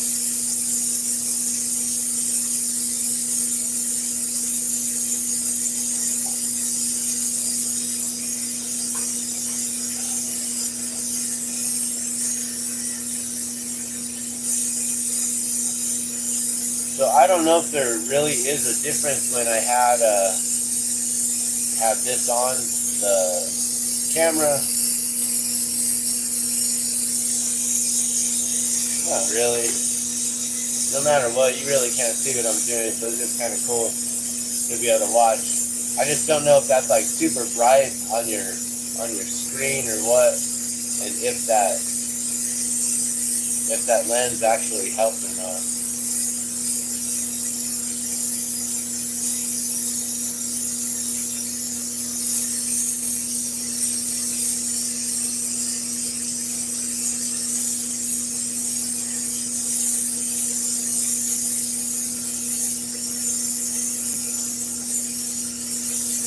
All right, so what's really interesting is this whole cold, dark winter right now. Over here in the high desert of Albuquerque, New Mexico, and in this region, we're not really getting hit with anything. Up north, I think they're getting a little bit of snow, but not so much. Colorado, I think they're getting cold and getting some snow, but I haven't really heard like them getting like completely pummeled. What we're hearing is in California, San Bernardino Mountains, in the Sierra Nevadas, and then also like in the northern states, like Minnesota, and I don't even know if I'm hearing much about anything going on in New York. I think they're just getting a regular snow. I think it's really pummeling on the west coast, like Oregon, Washington, California, Sierra Nevadas, up through like Minnesota and that area. So that's kind of interesting to me.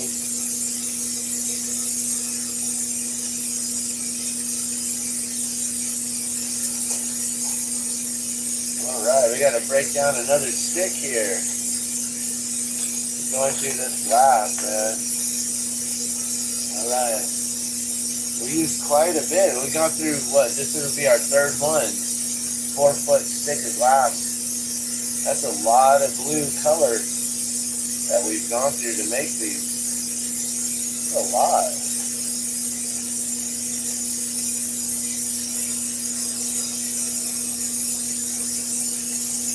Let's see if I can cut this perfectly in half.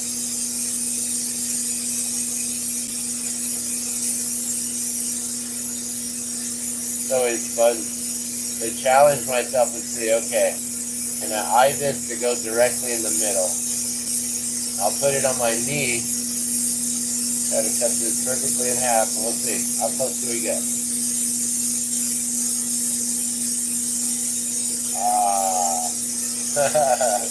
Still off by a little bit. You see that? Just a little. It's only like an inch or two. Like 2 inches for sure. Alright. Let's keep on keeping on. So yeah, this cold, dark winter, it's been in effect for a long time. When they had that whole trucker convoy, I thought that's when it was starting to move in, but and maybe this is going to be a new season of winter storms that we have to face for several more years. Maybe this is just the beginning of much more to come. And a lot of people aren't really talking about the floods that are coming. And so for a while, I just showed you guys I have a playlist on the Great Floods of 2022, which I need to change to and 2023, or just call it the Great Floods, whatever. But when this snow melts, that water is going to come gushing down, and it's going to melt quickly because we are in a time right now where they usually don't have really long winters in these regions in California, Sierra Nevada, and right now they're on I guess the numbers that they've reached the number 2 spot in history, in recorded history, as far as how much snow they've ever accumulated there. So, but I wonder when was this accumulation? Was it more in the winter, like, December, January? Or was it like right now in the springtime? Because that's what's going to really affect this great floods that are about to come and rush down on California and the Sierra Nevada, San Bernardino Mountains. And those who live in the foothills of these areas may need to be taking precautions already. A lot of individuals are going to get pummeled by mudslides, rock slides, even avalanches in some regions. So there's a lot to consider right now as far as people's own individual safety and how they want to ride through this storm. Everyone has the power of free will. Everyone can choose to stay and ride it out or to get out with ample enough warning. Everyone should be in the mindset of, stockpiling and saving up with everything that's been going on with the food shortages and stuff. I know some people, they live in a way where they're like, oh, well, I just go to the fast food spots every day, and they never run out of cheeseburgers. I could go there and cheeseburger all day, right? But you're not going to be able to go get groceries soon. Different foods you're not going to be able to get. And some of those foods at the fast food places are going to get turned into other foods.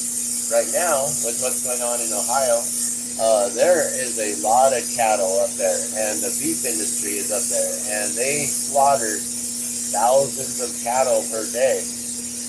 And thousands have already been slaughtered after the big plume has gone out and has already been sent across country, guys. So if you are a meat eater, you are now being warned that meat might be contaminated.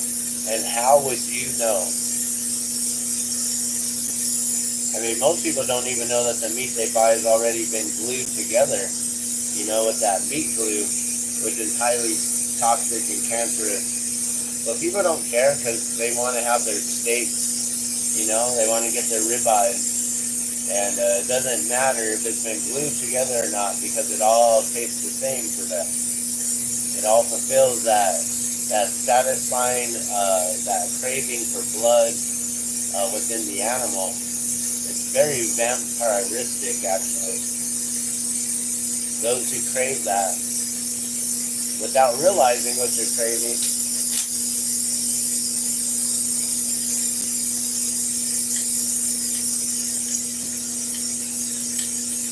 And to be honest with you, you know, that's been embedded within me since I was a child, you know, growing up eating meat.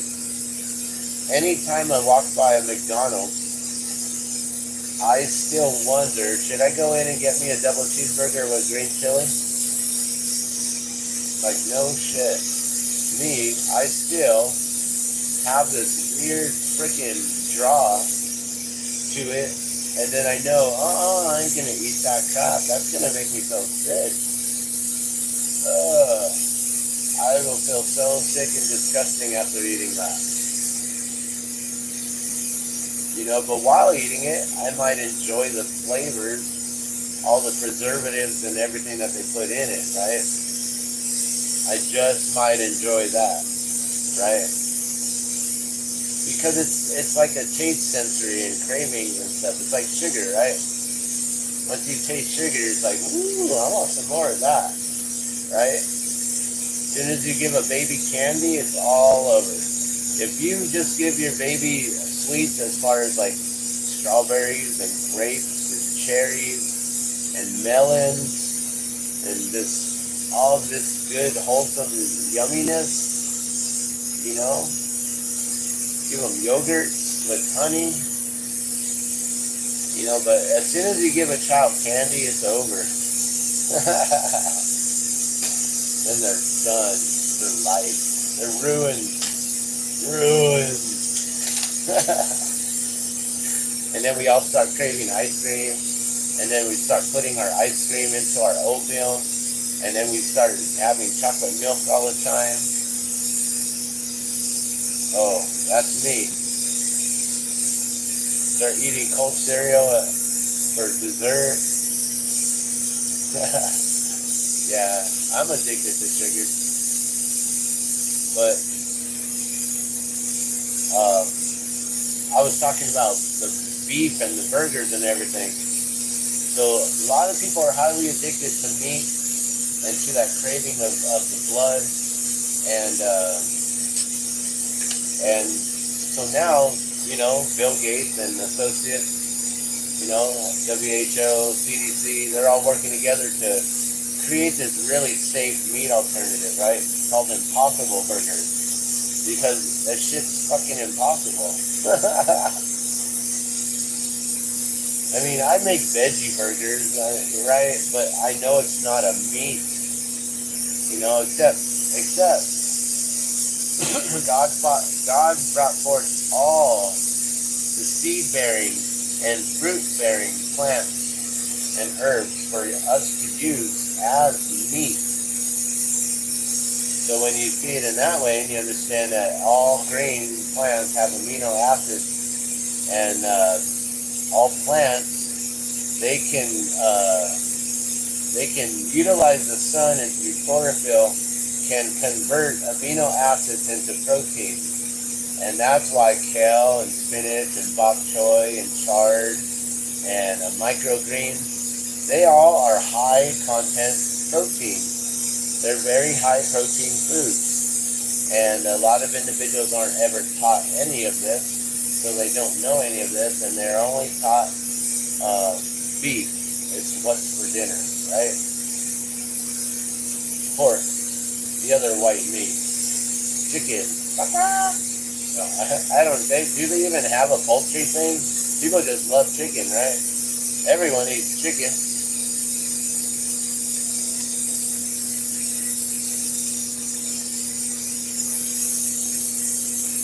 But a lot of people, you know, like myself, you know, I'm a wannabe vegetarian, That means I want to be one, but I just can't seem to get away from eating meat, especially in a relationship where my wife's a carnivore, and she's, she craves that as well. She's vampiristic in that way. Maybe maybe what it is it's not the blood, but it's the iron that she craves. And she needs iron because she has low iron in her blood cells and things like that, Maybe when she was a child, she used to eat dirt. I don't know. Probably. I bet you if I ask her, should I ask her on tape, hey babe, did you ever eat dirt when you were a kid? I hope she watches this and then she can just tell you guys and stuff. But, maybe that's what it is. It's not really that the blood that you're craving, but it's the iron. And a lot of people need that iron so they can have a more stronger blood flow themselves, Kind of weird, like how zombies in the movie, they crave that. Back in the old days, the Night of the Living Dead, everyone these days, they're all into like the newer ones, right? Like Living Dead and 28 Days Later, and all these other Walking Dead and all this stuff, right? But back in the day, the original was Night of the Living Dead, black and white, They're coming to get you, Barbara. Only a cult classic people will know what that means. But yeah, it's interesting how, these zombies, they all crave these things, or the vampires, they crave that. But maybe what it is they're craving the iron, but they're missing it in their bodies. Maybe that's what it truly is a disease. Like Vlad the Impaler, maybe he just had an iron deficiency and he just was craving blood. So he started drinking the blood of his village people there, or whatever. But then you got these other people in the elite and these sacrifices, and that's a whole nother topic. Let's get away from that one. And let's get back to the cold, dark winter. But we were talking about the beef industry, and we're talking about how very soon the beef industry is going to become extremely expensive, and that way they can push this Impossible Burgers and the Beyond Meat. So it's even way beyond meat. What does that mean? Beyond is as far as which way? More problems and issues. It's more beyond in creating problems and issues. How does it go beyond meat?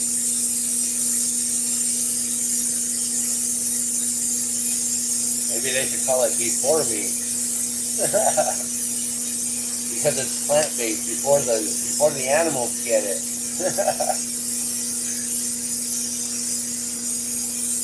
Not beyond, before meat. I'm going to create a company called Pre-Cattle.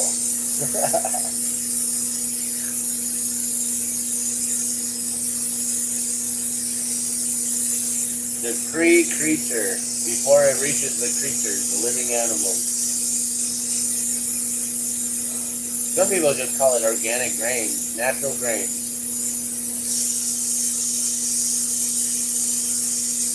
Here, let me show you.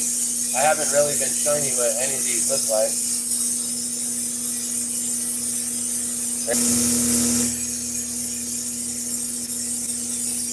I like to do that where you heat up that bottom right there, and when you're cleaning up the punty mark, right? And you heat up the bottom of the glass, and then what happens is it creates like this natural sunset. You see it's like super bright, and then you can see it's like, there goes the sun, it's setting all the way to the bottom.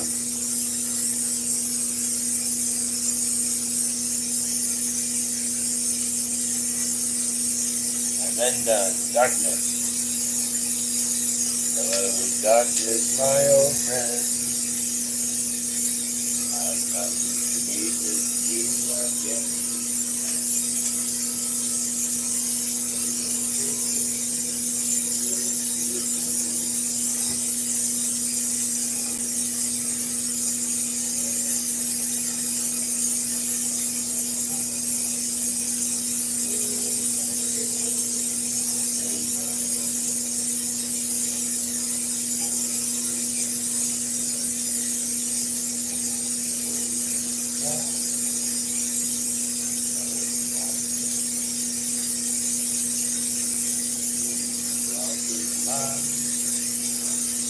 All right, so we talked about the East Palestine. We talked about the what's happening with this fallout. We talked about the meetings and the Senate hearing. We talked about food shortages and what's impeding or incoming food crisis that are about to happen, or the price increase coming very soon for certain foods. Someone told me that the price of eggs have dropped or diminished. Has anyone else noticed the egg price has decreased? I haven't gone shopping in about a week and a half, so I don't know if this is something that just happened overnight and I missed it, or if this individual just somehow picked up on some sweet deals recently. And I only purchase brown eggs, free roaming hen eggs, if I can. Although I know sometimes that free roaming just means that they're free roaming right on top of each other in a very cluttered barn. What people get away with, man, it's ridiculous. Alright, well, I'm going to get away with this real quick while you guys are sitting there.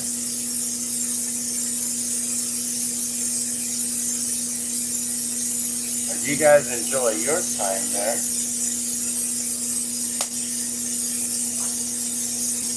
I'm going to enjoy a little of my time here.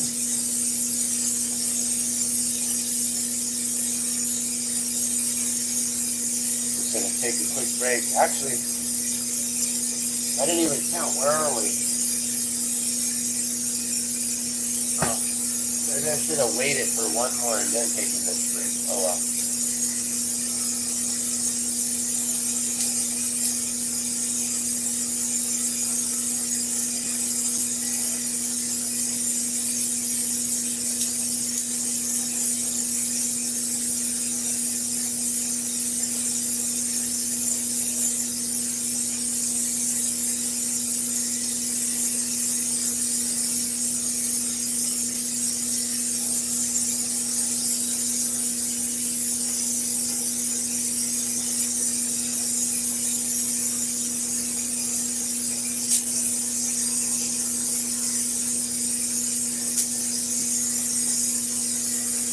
Okay, that's always nice.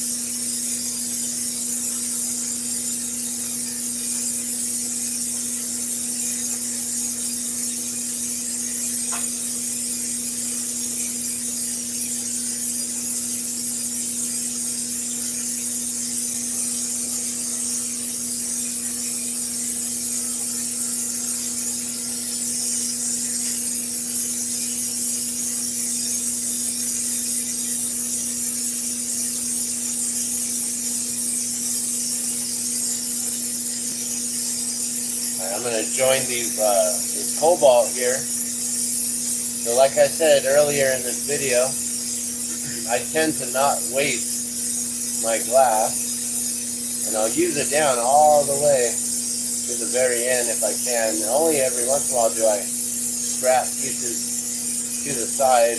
Very rarely are they color pieces.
Looks a little crooked to me. I'm trying to roll it flat on this pad and it's rolling crooked.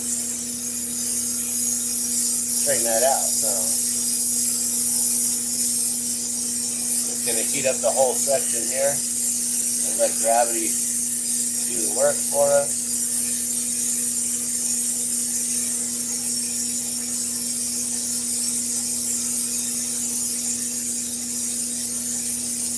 I can just pull it straighter than what the table can do, I guess.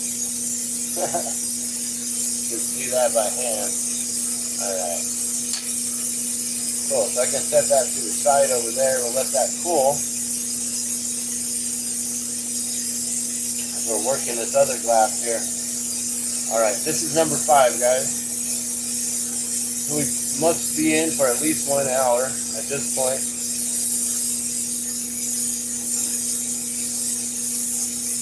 So it usually takes about 1 hour for 4. We're at 69 minutes. Alright.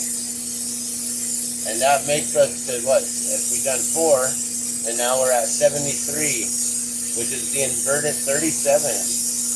Right there. 37, guys.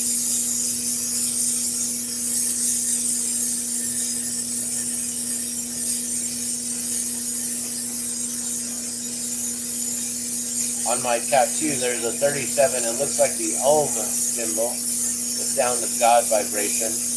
But in the number 37, which represents element 37, which is my band, which is the music, the sound vibration, healing, and surrounded by the Zia symbol, which represents New Mexico. Although it represents the Zia Pueblo of New Mexico, and I am not Zia Pueblo, so a lot of people from Pueblo may find it as we've stolen the symbol. But for many, being that we're from New Mexico and our flag has the Zia flag or the Zia symbol on it, we've just come to recognize New Mexico with that Zia symbol. So I do not mean any disrespect by that in any way at all. And I actually honor all my brothers and sisters from all the different 19 pueblos from New Mexico. Aho, nakakyo-sen. So, I'm going to continue working on these water drops here. The ocean in the drop of water 2.0. Which these are actually larger than the drop of water 2.0s. The original drop of water 2.0s are smaller. For me, I find them a little bit,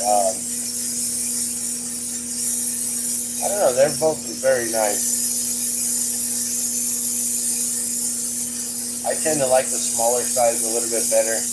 Especially for females, they tend to like smaller pieces at times. Although some individuals like to rock the big old medallions, right?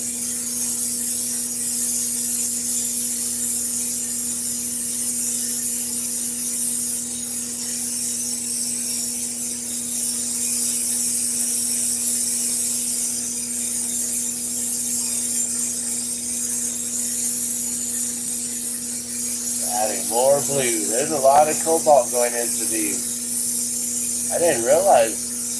We've gone through a whole entire 2 sticks of the 4 foot sticks of color there. Had this been the other cobalt from either North Star or from Glass Alchemy, and not the Chinese colored glass here. This cobalt blue here, it works just as beautifully as any other. Just for some reason, maybe because China has cobalt mines, so they can produce cobalt glass a lot more affordable than anyone else in the world. And so they create, instead of making a short little stick like this here, you just get a stick of glass that's, about as long as my arm, basically, for about $10. you can get a whole 4-foot rod of the color. And the thing is, they're very limited. They don't have all the colors in the world. Chinese glass is notorious for having issues with working on certain glass. But then their cobalt, their cobalt's awesome. And they have a beautiful red tubing that's really beautiful. They're amber, very beautiful. Works out really well. So for affordable glass, sometimes I get to purchase some of this Chinese made color glass. And most of the time I'm either supporting North Star Glass or Glass Alchemy. And North Star will always be my original go-to, just because they were the originals when we were first starting out. I heard there's another company recently, Colorado Color Company, and what they're doing with the glass and the colors is phenomenal. Now, I don't know if they're actually making the colors or if they're just putting the colors together and creating like pre-made tubes and rods, but they have a beautiful selection of colors.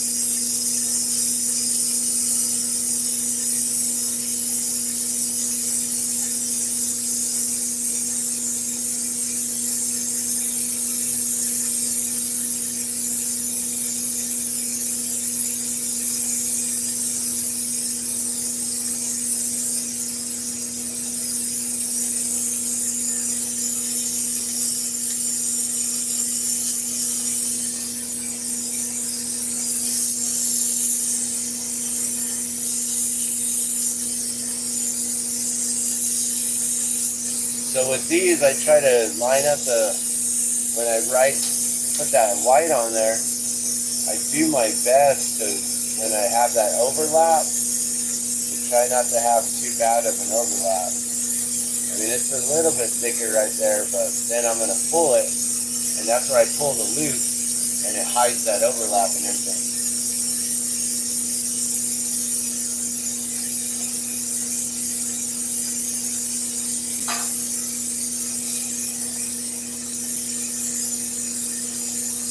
So as you can see, these are pretty consistent every 15 minutes or so.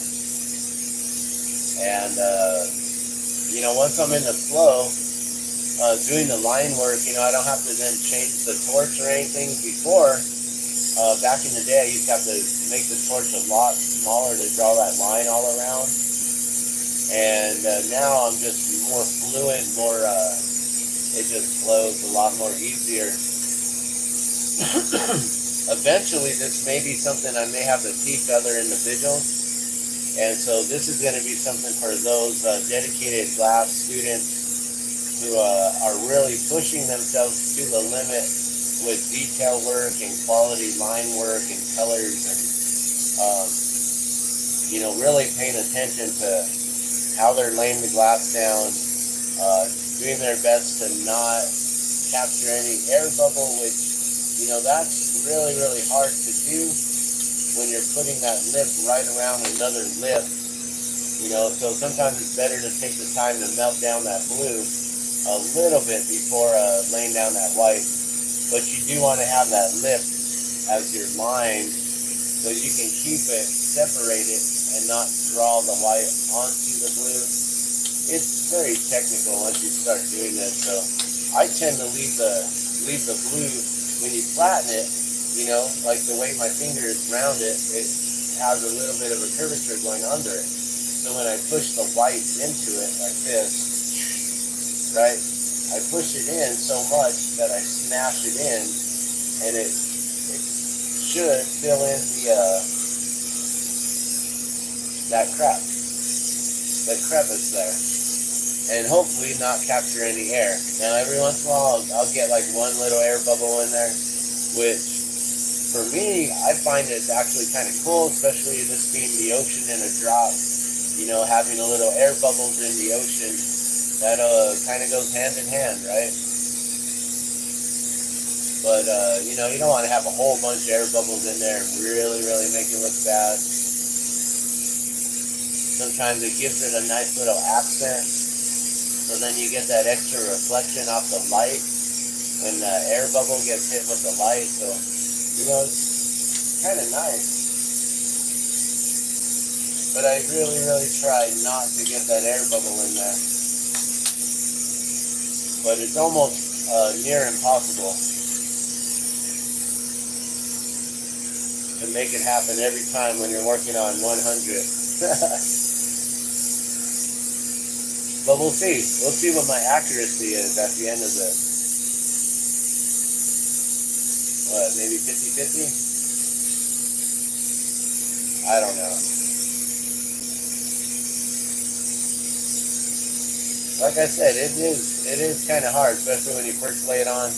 And then the white glass tends to boil a tiny bit. So if you have a little bit of boiling on the very end, which sometimes that just happens, and you can clean it up and pull it, and then there's another air bubble. Clean it and pull it, there's another air bubble. So sometimes you just got to deal with it.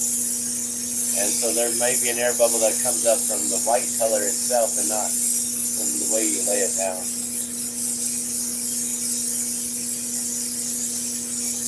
Alright, so I guess we're more into talking about glass now than all the current events. But I've been really keeping up to date and trying to keep everyone informed on what's going on with East Palestine, Ohio.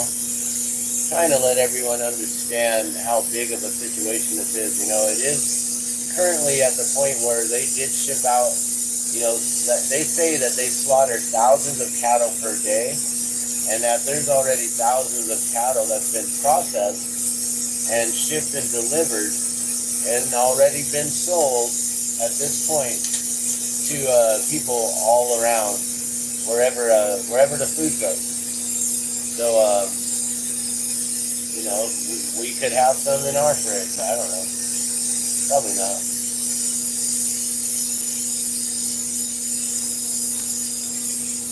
But the thing is now,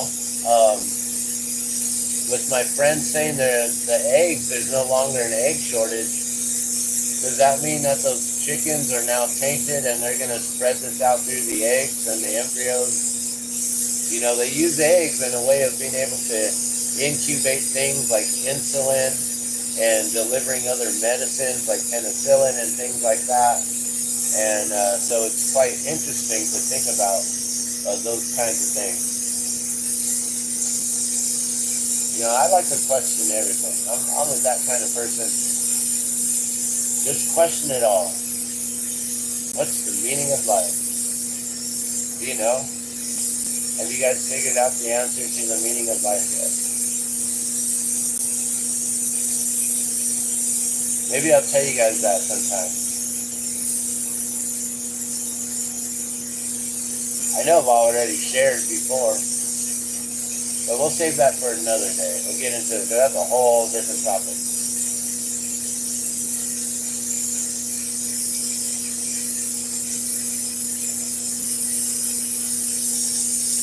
I'm just rounding out that front there. See how white hot that is? Don't want to touch it. Although, you know, there are times when I've touched the molten glass like that.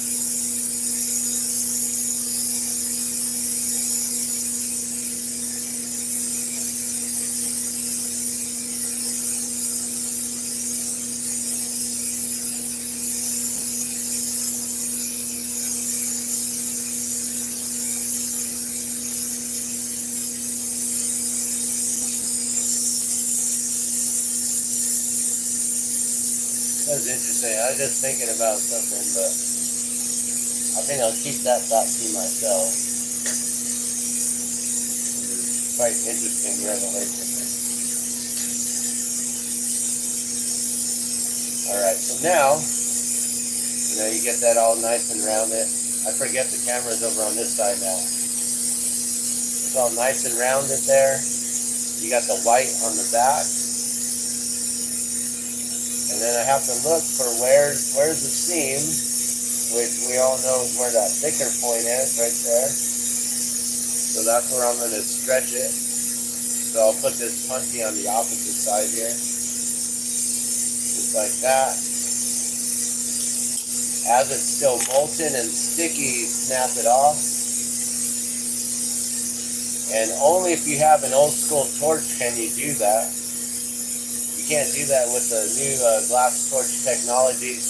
Those have an aluminum body. You'll dent and damage your torch over time by doing that. But this is an old trusty workhorse. You know, it's like an old Chevy. Just built to last.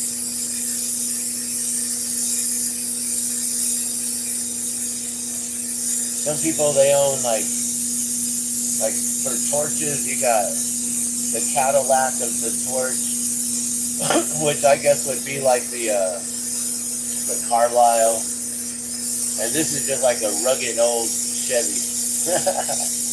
And then you got some people who got like the Teslas, right? Now there's no self glass making torches yet. Self-regulating. Imagine if you could be like just thinking it through your Neuralink. I would like my. Oh gosh, I'm giving Elon Musk an idea here. Hey Elon, if you use this ever, just don't ever forget me. I heard one time my friend helped you out and you cut him a really nice check one time for just giving you a few minutes of his thoughts and helping you out with some things. Now whether that was true or not, that's, you know. But that's what my friend said. He's a multi-millionaire businessman, and he does big things. So I believed him on that because I know his credibility and the people that he talks with and the things he talks about, like way beyond me at times. Like wow, at times, like most of the time.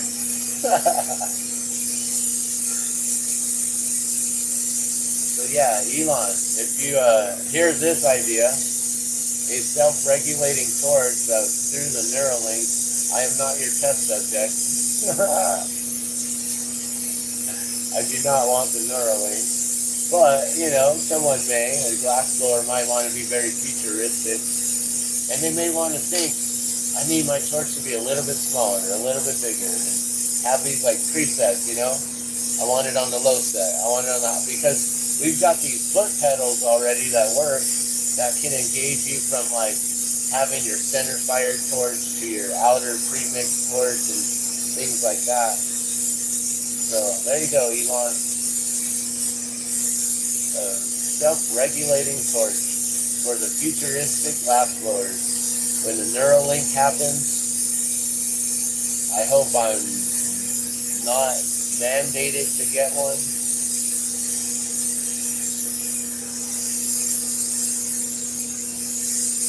And I don't want to be your guinea pig. But there you go. If that happens, please cut me in as a stockholder, stock shares, something like that. I would love to have that. That'd be great.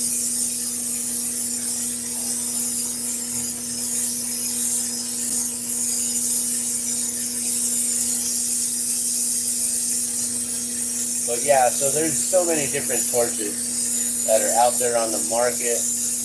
You know, you've got the Bethlehems, you got the Herbert Arnolds.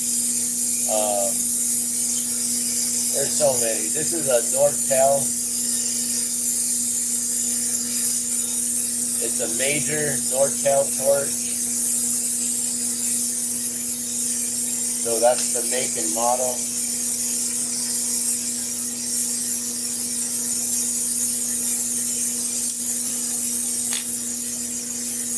Oh, well, the make is a Nortel, the model is the major with a National 3A premix tip instead of the surface tip on top. Instead of the minor tip, it's got the premix. National 3A. So yeah, once you get into glassblowing, there's so many things like that. You know, what torch works best for you. I would personally I can't afford to get no $2,000 torch, so I stick with old trusty right here. Old trusty gets me through.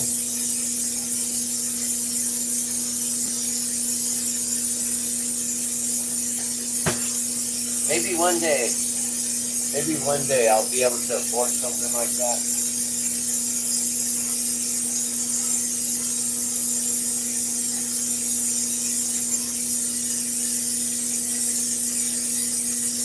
You know, because I also have heard that, you know, the newer torches, they actually do have a better mix. They melt a lot more sufficiently. They utilize the gas, the propane and oxygen ratio more efficiently, and things like that. But I don't know what else to talk about as far as current events. Let me see. What have we not talked about? There are the new information that's coming out, being revealed about the emails through that Fauci has sent, and all of the different information about that it's been lab leaked, and the mask. They really apparently they did nothing as far as helping with spreading, but they make for a really good fashion statement. And also, you know, if you don't want to use your hands to cover your mouth when you cough and sneeze, well, then you can just use a mask and cough it right into your own air passageway, so you can breathe in your own bacteria. Because apparently the results came back in that they did not help with the spread, and if anything, they did cause more damage than good to the individual wearer, and creating issues like upper respiratory issues, and breathing in your own bacteria is never a good thing. And a lot of individuals, they were never trained. You know, none of them were medical students. Only a few of them were medical students. And so most individuals, you know, when they put on a mask, they didn't ever go through the proper training on how not to touch it during the day, how not to readjust it throughout the day. As soon as you touch it, you're supposed to remove it and replace it with a new one in a medical setting. And that, you know, those ones, the cloth ones, only last for 4 hours, and you're supposed to remove it and replace it every 4 hours if you're wearing it for a constant 4 hours, and which most individuals were. And as soon as you touch it, so if you take it off, you know, you go to pull it down to your chin, under your chin, where God knows what kind of bacteria and stuff's been collecting on your chin, especially those of us who have facial hair and have an easier time on collecting things. And then you go in and put your mask on your beard while you eat food, and crumbs dropping on your mask all day. You know, and you don't go and replace it, or you don't invest in a really good reusable, washable one that can actually block the 0.1 microns or better, you know, at either 80% effective or 90 or 90% effective, you know, instead of the other ones that were only like, what, 50 or 60% effective, I guess. Or maybe even not at all. Now with these new studies coming out, I guess wasn't really effective at all. So, you know, that's new information being revealed right now. And those emails are coming out stating that it was from that lab in Wuhan. What they aren't mentioning still is what happened with the funding that Fauci did say in the Senate hearing or the congressional hearing that he was at, and he admitted that it was not gain of function, that we did not do gain of function research in the United States, that we did not send the money to Wuhan, that the only funding that was given was to a doctor, Dr. Merritt from the University of, was it North Carolina?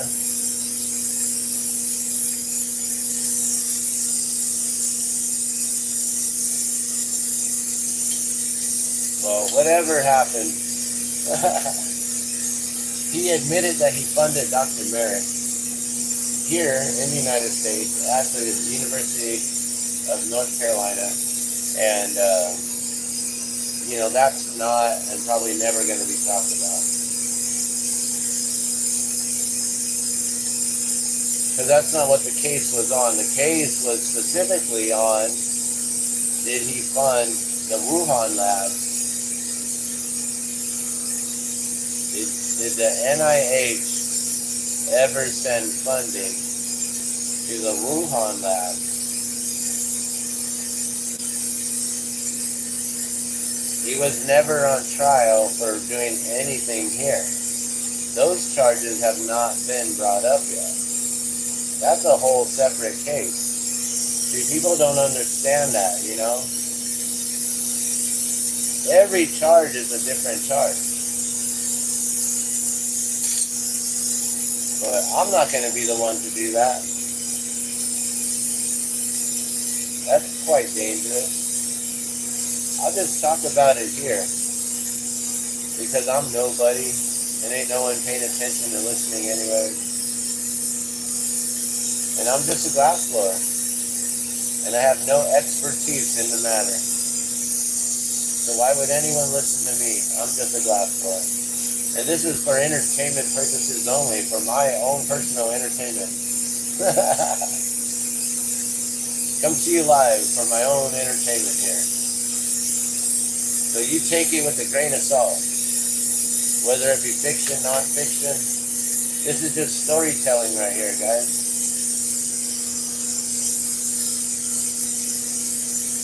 This is the Glassman's world, and I'm just sharing you what's going on in my world. Thank you for listening to my stories.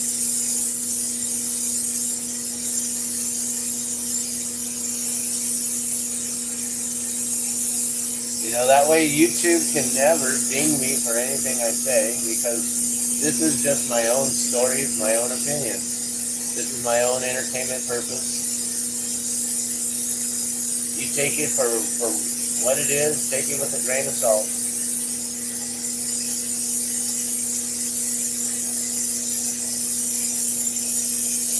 So good morning, how you guys doing out there? I see that there's a few of you watching, a couple. I know some of you might be working and lurking, not able to get on the keyboard because your boss is right behind you. Like, what are you doing on YouTube, sir? Ma'am? Sir, ma'am, sir? Sir, ma'am, sir? Maybe that's what we should call everyone these days. Sir, ma'am, sirs.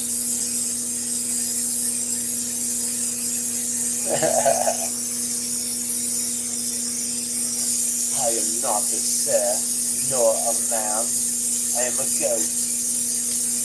I am the goat.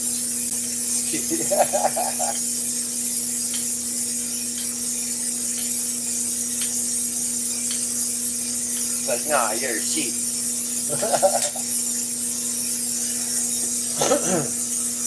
Alright.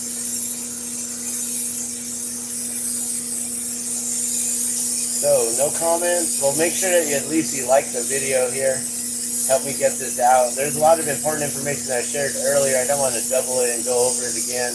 But we talked about what was currently going on in East Palestine, the meetings, that they had the town hall meetings with the agriculture and livestock and all of that community, the farmers and everyone. And then also the Senate hearing with Norfolk Southern and the different senators, the Ohio senators, and them basically have a lot of explaining to do. So if you guys haven't watched that, I know it's long. They're like 2 or 3 hours long, man. There's 2 different videos, and it's a lot to retain. And, it's a bummer to your day. Yeah, man, you ruined the vibe, man. Now I'm all sad about these people in East Palestine. And yeah, we all should be very sad for these individuals. But we should also be very weary for ourselves and be up to date on what's going on and what's happening and how they are going to be spreading out this contamination, by sending it to different places that are known facilities for carrying this sort of stuff. New Mexico being one of them. We have the New Mexico WIPP site, which is I don't know what WIPP stands for anymore, but WIPP. And we have the WIPP site, which, I don't know what they do. They're whipping it back into the earth, I guess. So we may have a lot of it get delivered here. I know that they delivered some right there just north of Galveston, Texas, in a place called Deer Creek, just to the east of Houston, right along the river there. There's some sort of main waterway that goes from Houston all the way through Deer Creek, down to Galveston, into the Gulf of Mexico. I personally don't know that would be the best place to put a nuclear storage facility, unless they are purposely putting it there because they know that the water eventually will just wash it out. Right into the Gulf. Who cares, right? Who cares?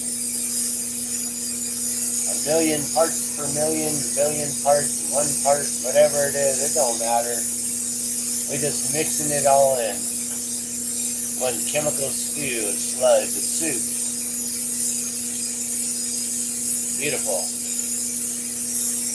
We're stirring everything up in the skies, stirring everything up with the waters. My whole issue is that I don't see any way, if what they did is what they did, I don't see any way in cleaning this up. Like I said, Aaron Brockovich fought for that spot in California 30 years ago, still riding the coattails of fame of the Julia Roberts movie and that 30 years ago, right? This place is still getting cleaned up, and they just got ordered or was told that it's going to take another 50 years to clean. That's 80 years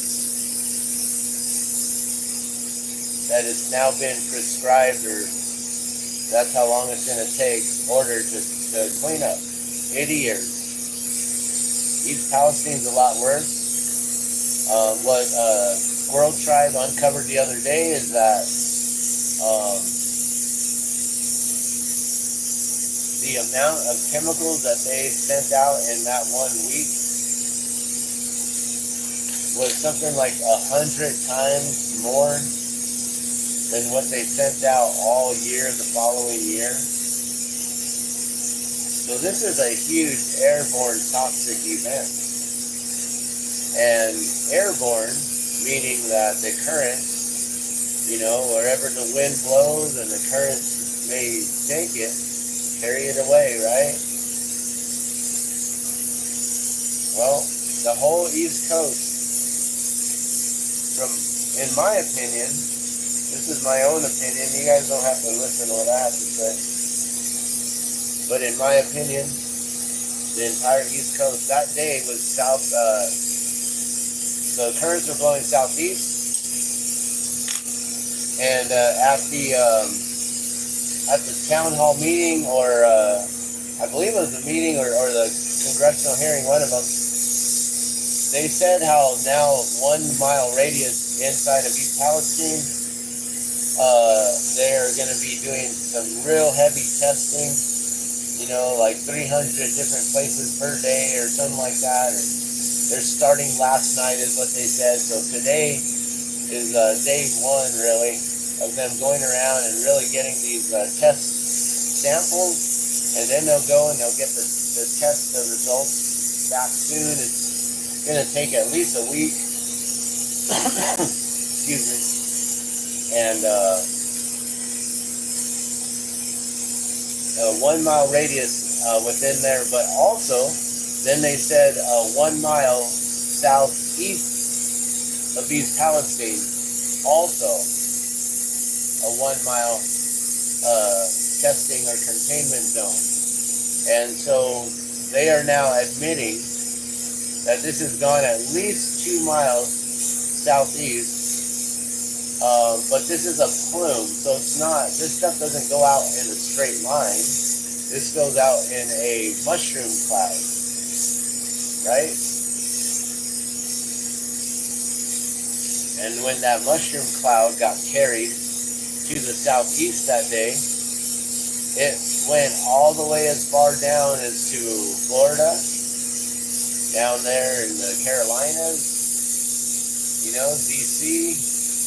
You know, maybe that's why Biden left and has been hanging out all the way on the other side of the country. I mean, the world. Sorry, excuse me. He's all on the other side of the world while this is going on. He's not in D.C. I mean, when does he return or get back, or has he? I don't know. I don't keep track of his daily itinerary, actually. Maybe I should. That might be quite important in what's going on to let us really know little insider information on what he's got going on and plans, where he's at, who he's dealing with, and all the deals he's about to make without any of us knowing, and all this good stuff, right? It's like the real juicy parts of the whole entire plot to this whole entire situation they created here, or this movie, this event, the situation, to bring all the crowds together. It's exactly what White Noise was talking about. That movie is so psychological and very, very interesting to watch. You guys should really, really watch it with the closed captioning on so you can really pay attention to what they're saying, because they make this movie with white noise. They make it so distracting. It is so hard to pay attention to. You want to turn it off in the first like 5 to 10 minutes. And yeah.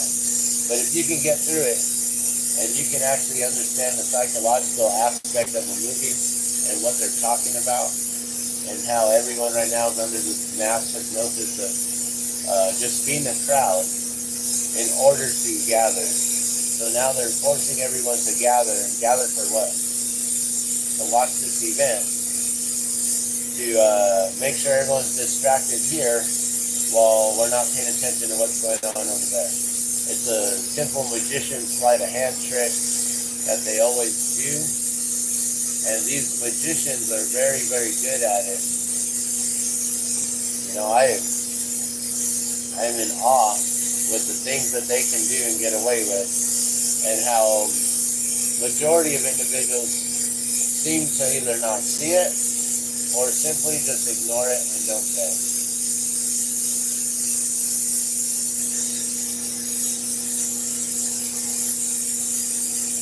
But yeah, it's real interesting that he's way over there and nowhere near East Palestine.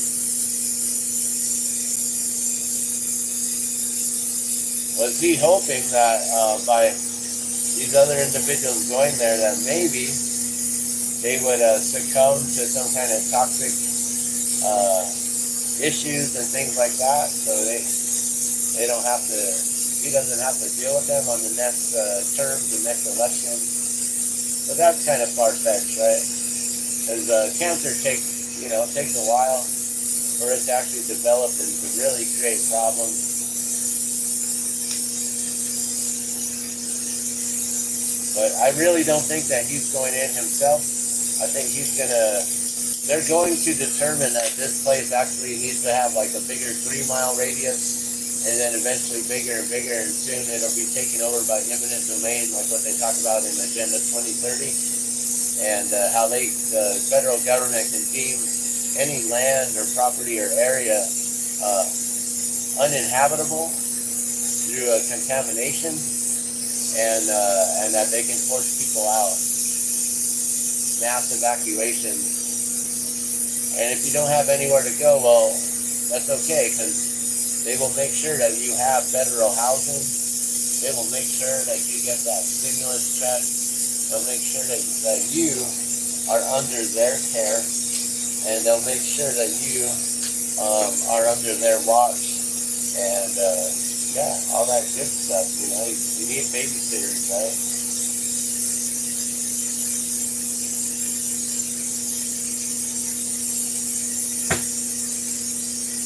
Everyone needs babysitters. That's why they come and tell us what to do, because we don't know how to do things ourselves. We don't know how to keep our water clean, our air clean. Pointing fingers at everyone else are polluters as we're polluting. You know, look at what I'm doing right now. You know, I'm burning propane. You know, and then this glass, you know, this is made with some sort of chemical, so I'm releasing some sort of chemical plume into the air. We are all guilty in some way or another.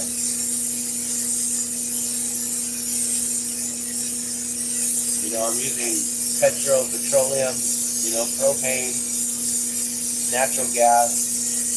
Although it is clean burning, right? That's why we use it for indoor stove, for camping, camp stoves, RVs. You know, propane is a clean, natural burning gas. It's a safer gas, but it still has some sort of pollutants and chemicals and things like that.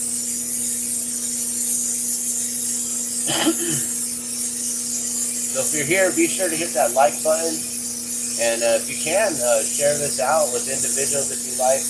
Let them know that I go live and talk about things, and just share the Glassman's world right here. So as I'm working, I'm trying to use this time as well, you know, by blowing glass and talking about these things. I hope and pray that this is a way of, like that lady that she dances around all silly, doing all these crazy moves and stuff while she's like talking about some real like information and putting some stuff out there.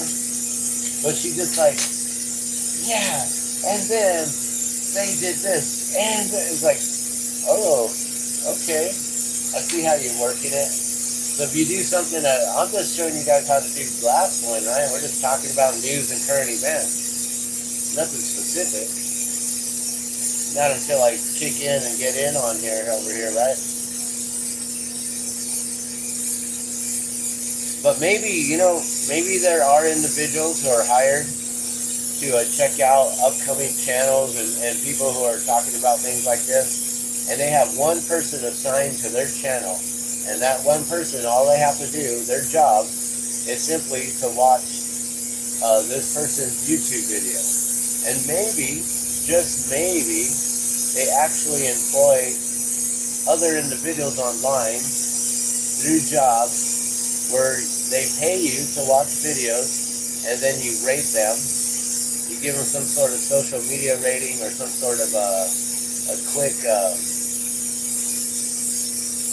a review, right? And kind of like maybe they give you some check marks on, was this video helpful? Did this video do this? Did this video do this? Did this video contain this or this or this? You know, they're trying to get individuals to become tattletales. You know, I mean, we're watching it already. You see videos online of what they call them, the Karens, the Nancys, you know, the whatever you want to call them. These individuals, you know, they're always calling people out, calling the cops on them. This little girl's got a lemonade stand and she doesn't have a permit. Like, what the fuck, man? For real? Come on, old lady. You're gonna shut down this little girl's dreams because she doesn't have a permit? Like, didn't you once do this? Or maybe you didn't. Maybe you were one of those individuals that everyone else did it, and you didn't have the courage and the guts to do it. So you always thought that everyone was trying to outdo you and outbetter you because you never tried to do anything yourself. So you were just one of those individuals who you see someone trying to come up and you just simply try to shut them down. What do we call them nowadays? We call them trolls. And we eat trolls for breakfast here. Breakfast, lunch, and dinner. It's a part of our daily intake of a nutritional balanced meal, a balanced diet. Have you had your troll breakfast today? Have you had your troll soup, troll stew, troll burgers, troll tacos? Have you had troll pie? Drinking that troll juice, troll milk. Get your troll on.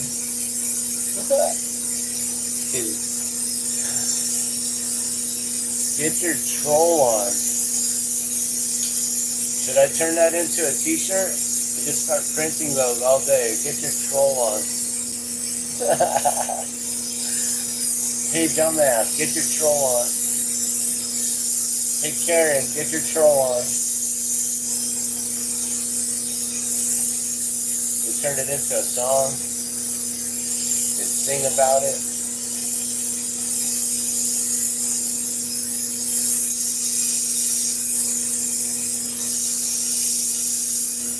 Like that mask song that I came up with. What? Put your mask on. What? Put your mask on. What? Put your mask on.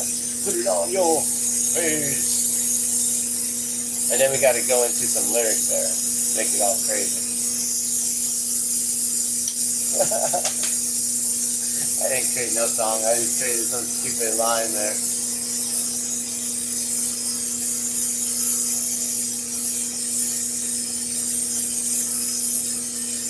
What? Put your mask on. Huh? Put your mask on. What? Put your mask on.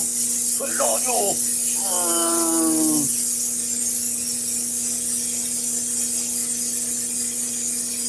That was my mask little promo there. Get your mask here. Norwex mask for sale. 3-pack. $21.99. Get them while they're hot. Fresh off the grill. Yeah, son. Fresh off the grill to put them right onto your grill. Put them fresh onto your grill.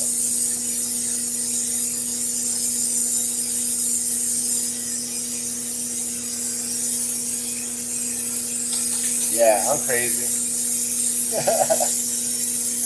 I think about dumb shit like that. I don't know why. It's my own entertainment, right? That's what the Glassman's world is, for my own entertainment purposes and enjoyment right here. You see that? Fiber optics? Look how bright that is in my hand. It looks like it's on fire. Ah, it's burning! You know, fiber optics getting sent through the glass. When I was living off grid, I had this spot. I was going to drill holes into the ceiling and then drop a bunch of these on there, but they were going to be round. So anywhere the sun was, it was going to then capture that and then boom, shoot it right down through there. So then you have this really cool indoor lighting through the ceiling. But then I had to leave Camp 2 Dogs very abruptly. Once they were trying to say that I did stuff I never did, I was like, I'm out later. I gave you my heart and soul, and this is how you're going to respond and thank me? Peace out. Quickly, just like that. That's how fast I would have left East Palestine, just like that. What? They did what with the train? They're going to do what? They're going to light? Oh, babe, we got to get out. We're out. We got to get the kids, grab whatever you can. We need some clothes. Get some food, we out. Like, I don't know if we can take it all. We don't got any room. What are we going to do? Put it in a wagon? We're out. Either way, we got to walk. We got to take our bikes, something. We got to go. Come on, we got to go. We got to go. We got to go. That's how I would have been. Like, fuck, we got to get the fuck out of here. We'll take the power generator. We'll take some food. I don't know. I'll carry it somehow. Fucking dump everything from all of my products and shit. We'll put it in that rolly bag.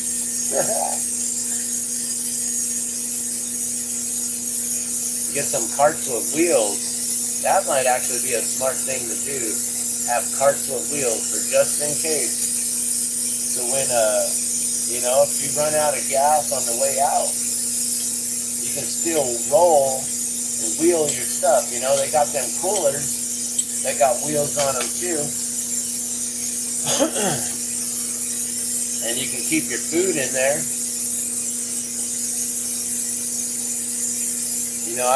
I wouldn't recommend getting a whole bunch of ice and weighing it down and getting everything cold. If you got some of those little cooler things, that might be good. But other than that, I would just take the dry food and the stuff that's going to be shelf stable.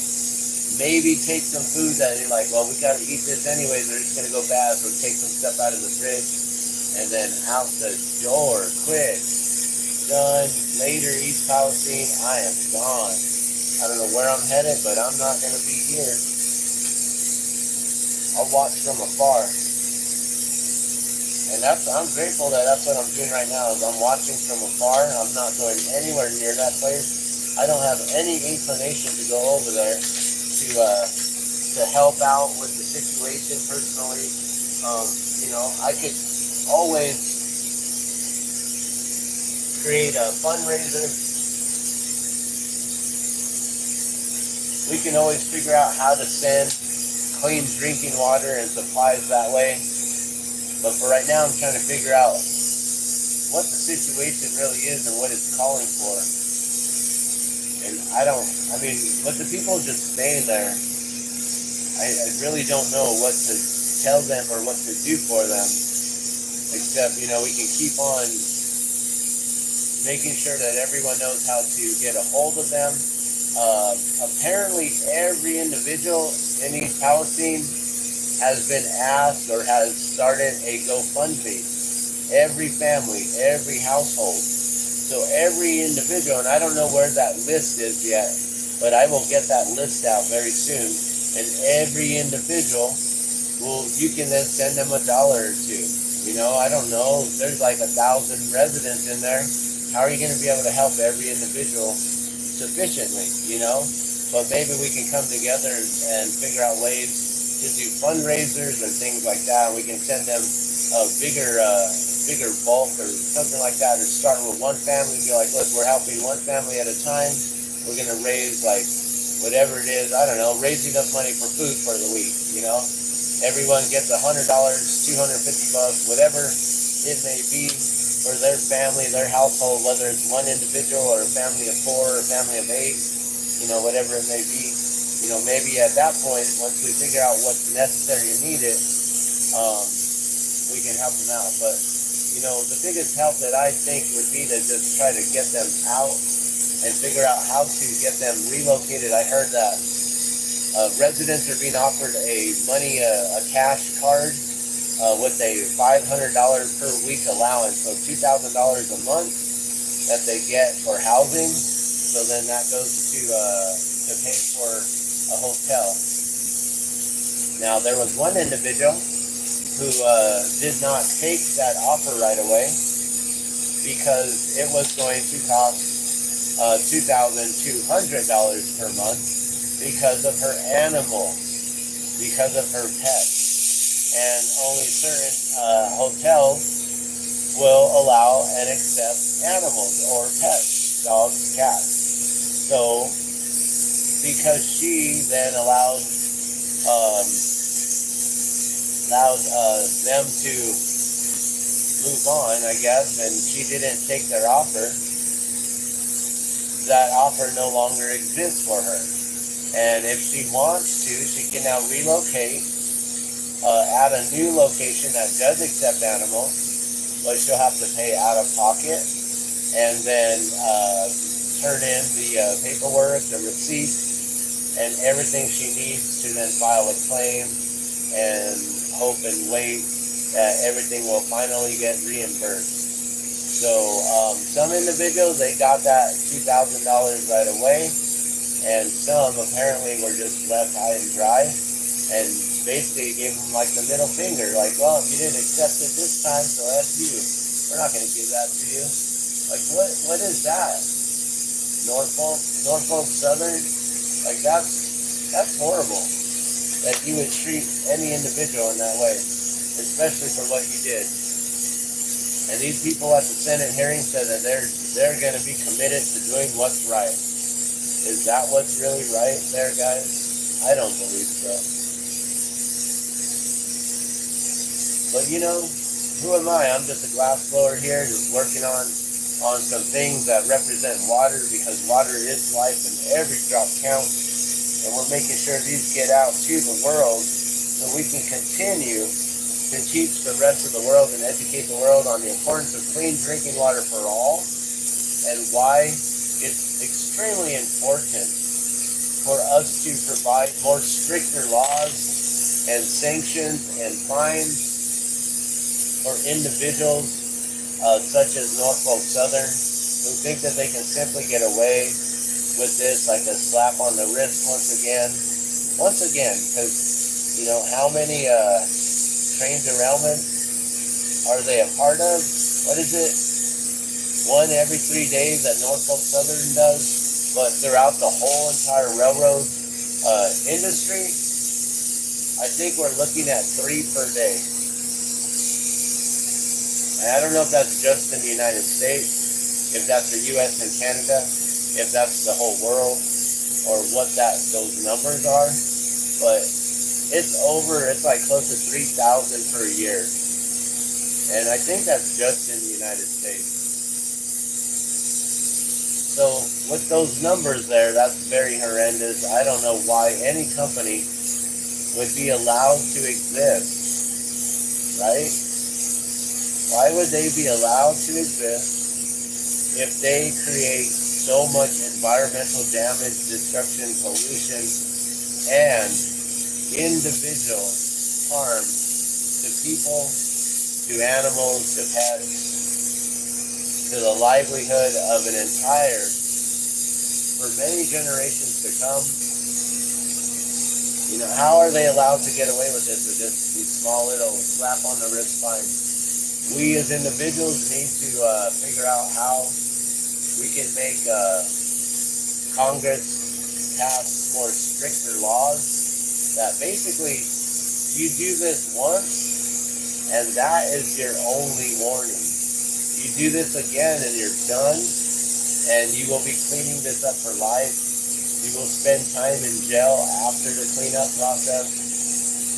Like, first you got to clean it up, then you go to jail.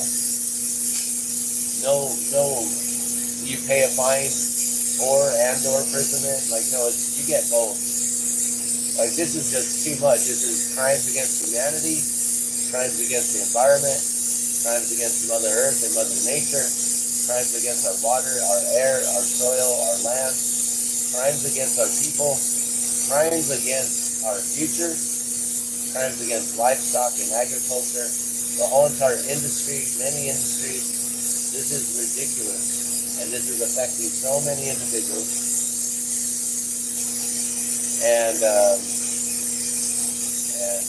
there's only a few of us who actually are talking about this and trying to really uncover what's going on and trying to look a little bit deeper and also trying to figure out solutions. There's only a few of us. And me personally, I don't have the subscription base here to really get this information out. So if you aren't subscribed, I highly recommend. I would just ask or encourage you to subscribe. You know, the more subscribers that I have, the more that this information gets out. So by doing that, by just simply subscribing here, you're helping many others get this information out to them. So, you know, you can help others. And if you don't, that's cool. That's no biggie. I'm going to get this information out to those of you who are listening. But it would really, really be helpful to those who have no idea what truly is going on, it would really help them to understand and to maybe try to open up their eyes and maybe consider a couple other things, ask them other sort of questions, and really dive a little bit deeper into what's going on here with everything that's connected and combined, and all the stuff that's been going on for decades, and how we've slowly just been conditioned into the fear-mongering campaigns that they create, which, like what the movie White Noise talked about, are simply just events to bring the crowds together to gather. That's all the crowds are meant to do, just to gather. Now, if they had any sort of intention, when crowds come together, then you have the power in the masses, right? And if we could all amass together and come up with solutions, we could really make a difference. So in these events that are horrific and horrendous and horrible, there is a silver lining there. That if we simply got our heads out of our butts and quit living just for ourselves and our own self-preservation, and we really came together and really had it in our hearts to care about the residents of East Palestine, we could all come together to make true difference right now. But we're not going to, because there's not enough of us here that care. Right? It's just like the War Act, right? Until you care an awful lot, nothing's going to change. It's not. Until you care an awful lot.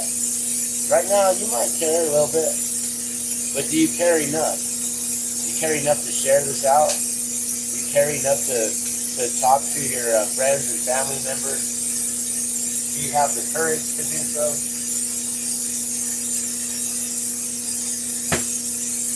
Because these topics then create arguments within the family, with your friends, your community. People then call you a tinfoil hat wearer or whatever they want to call you. But as long as you know and you stand in your own truth, then it doesn't matter what anyone has to say. And, I could care less what anyone thinks about me. I mean, besides my mom and my dad, and my own family. And even then, at this point, there's some family members that I'm just at the point where I really don't care what they think about me, and they can go on with their lives as I go on with mine. It's very simple that way.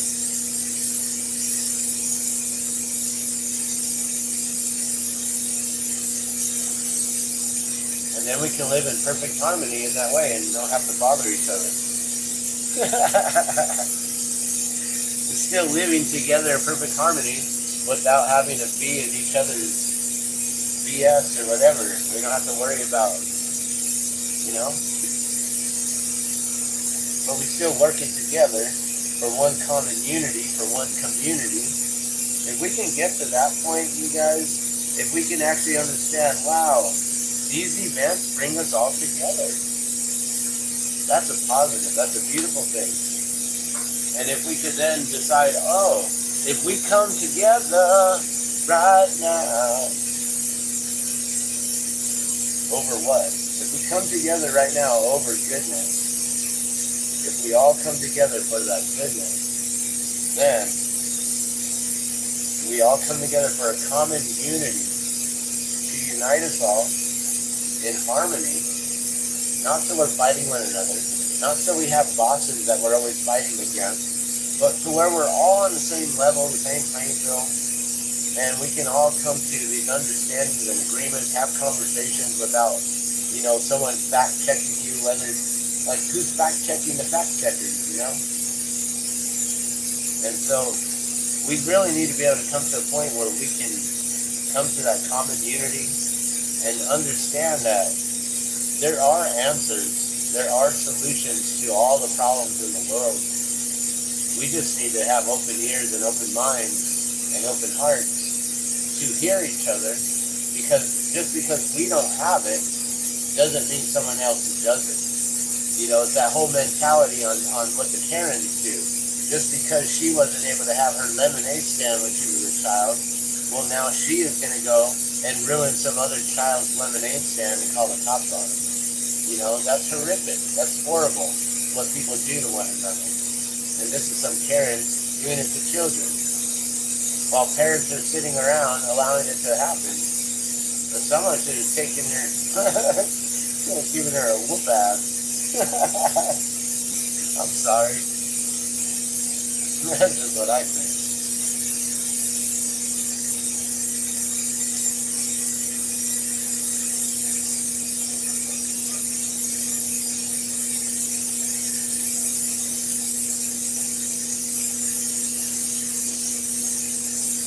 This is my world, it's my opinion, my stories here.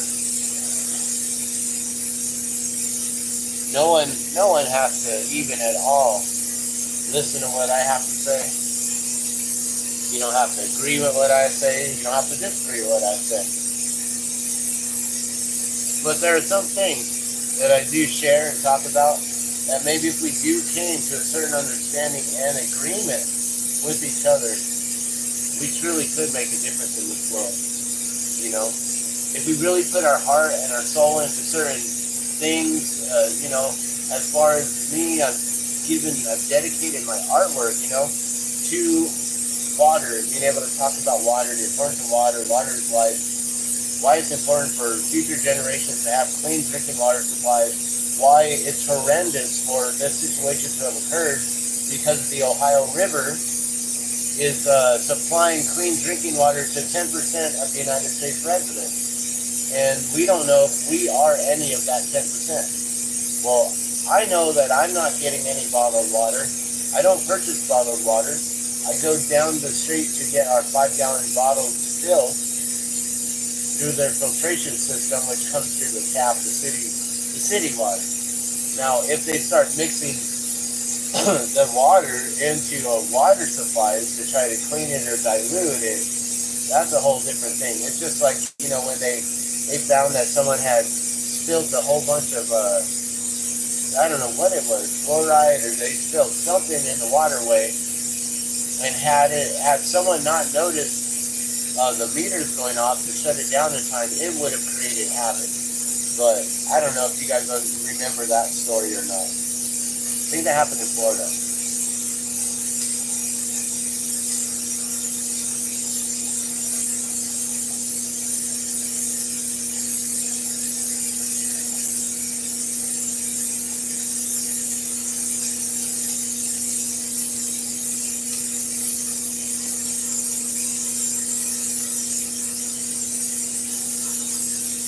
Alright, how many more until I reach the...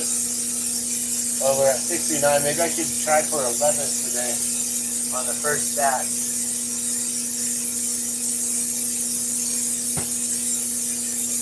Okay, we're at number 7. I got at least one more on the white. Then I got to pull some more.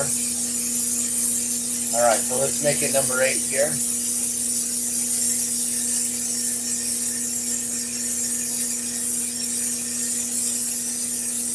So I see there's a couple people watching. I know I normally don't get a lot of individuals coming in. My biggest live stream was when I basically stole the footage of the live Super Bowl game because I was actually curious. I wanted to capture anything weird that might have occurred, which was one thing that was weird was Damar Hamlin being there, but some say that's not him. They're wondering where his tattoo went on his neck. Why would he be wearing that jacket with that weird imagery and portrayal of Lord Jesus Christ? And why it would be on the front of the jacket in that way? You know, very drugged out and with pills everywhere and all this weird symbolism. And then on the back of the jacket, the whole entire jersey, or I don't know what kind of jacket you call that, like a Letterman jacket that someone made for him, and that was one of the weirdest things. So I did capture that, and then I was able to make a clip of that. So I was happy that I did capture the Super Bowl live. Also, I was wondering what might happen during the halftime game and everything that was going on, as far as what happened with the Grammys just a few days before that. I was really curious. They're going to do any other kind of weird stuff like that right on stage in front of the millions of people to watch? Are they? They do that, and that's weird. And yeah, they kind of did, baby out right there, almost like she was it was like a baby ritual in a sense, giving her baby up to the powers that be, or giving her powers that be, giving her celebrity status and everything, those that allowed her to rise to her fame and stardom. Stardom. These are the dumb stars. These are the ones that lost their ways, sold their souls. They sold their light, their stars within. They stole that light energy. They sold it. Or they stole it. However you want to look at it. Soul, all the same. They took it. Or they give it. It's all about who or what we choose to serve. And if you do not choose, it'll be chosen for you.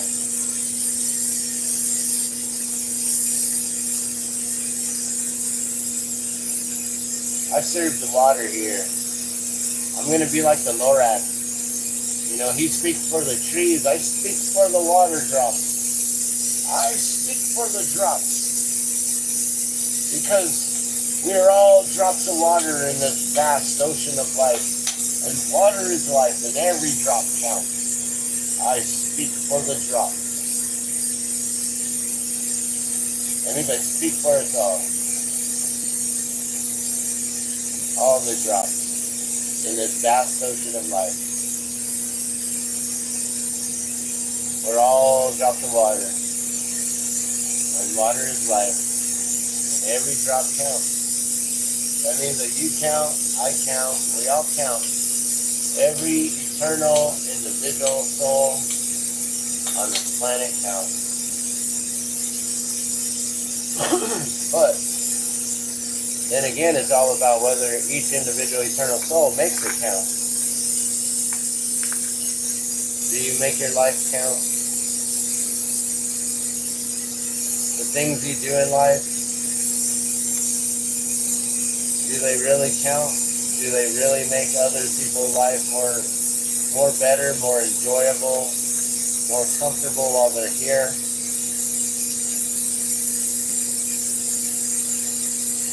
Does it help out others? Is it of the true devotional service on what the reason that life is? To be in service to others, to show your love, share your love, give your love. Give your love.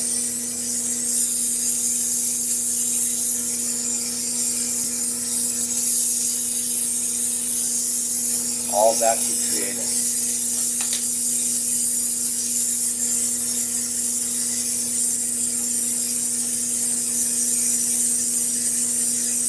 So when you give that gratitude, you give it all up back to Creator. You give it all back to gratitude. You're very thankful. Always. And devotional service to Creator. But in doing so, that's helping Creator with the whole co-creation process and with the whole guardianship and the stewardship of this vessel, this planet, this land, these people, all living creatures. And so when we're helping out one another here, our brothers, our sisters, all of the animals, everything, including the water, even the water drops are living. They are living beings, living creatures, all the way to the microscopic level, or scopic, however you want to say it. Sometimes I mess with my words on purpose, like Canada. I've never been to Canada. But there's a lot of Canadians up there in Canada.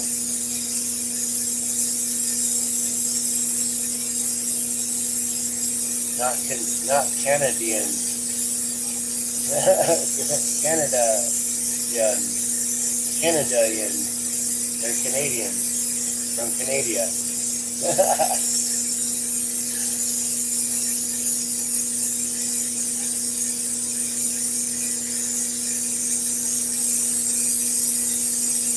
But yeah, I'm weird like that. I mess with words all the time.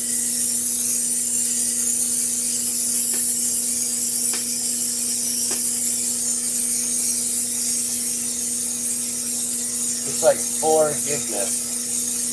You know, like as in before, like as in a forethought. A forgive, you give someone the opportunity to trespass before it occurs, which then allows you to not be fully trespassed against. If you allow that forgiveness, if you allow that to occur, it's so much easier for someone to do something wrong to you because you already know it and expect it. Because you know that humans are human and they make mistakes.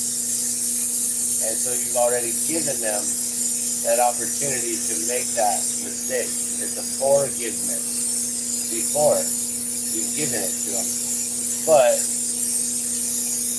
people understand that forgiveness means that someone wrongs you, and then it takes a long time for you to finally let it go and allow it to stop bothering you, instead of just giving that actual forgiveness first. So when you learn the true meaning of forgiveness, then when anyone does you any wrong, it's so much easier on your soul that no one can really trespass against you anymore.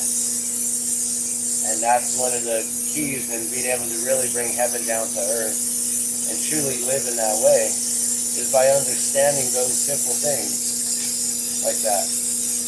You know, breaking down words sometimes it's quite important in understanding on what these spellings are, these magical words that we're using, these manifestations that we put out there, these words, these vibrations, these frequencies, these energies.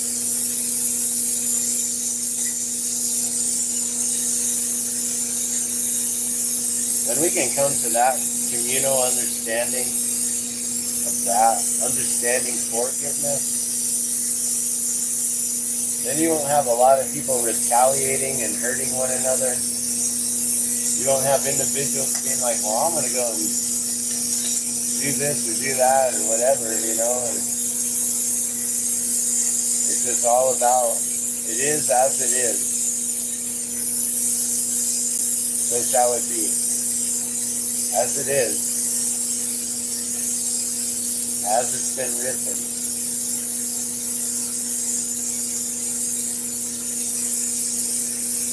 As it's been written in the book of life, must be forgiven and forevermore. As it's been written in the book of life. I can't sing like him, man. He's got the craziest voice. Marley, Damien, Junior Dong. You guys listen to any Junior Dong Marley? Any Bob Marley? Any Stephen Marley? Julian Marley? Any of the Marleys? There's so many different ones. They got cousins and nephews and brothers. The Marley family, the legacy.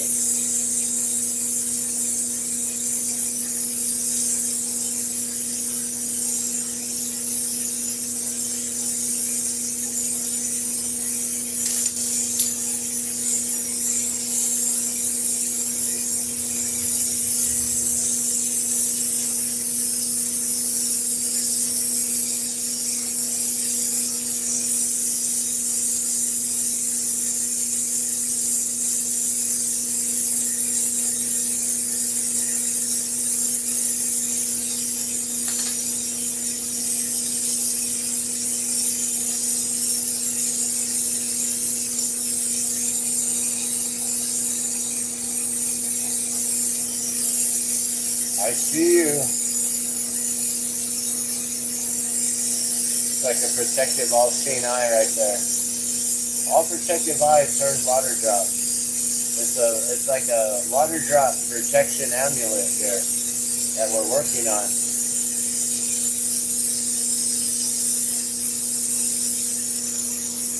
All of these will be offered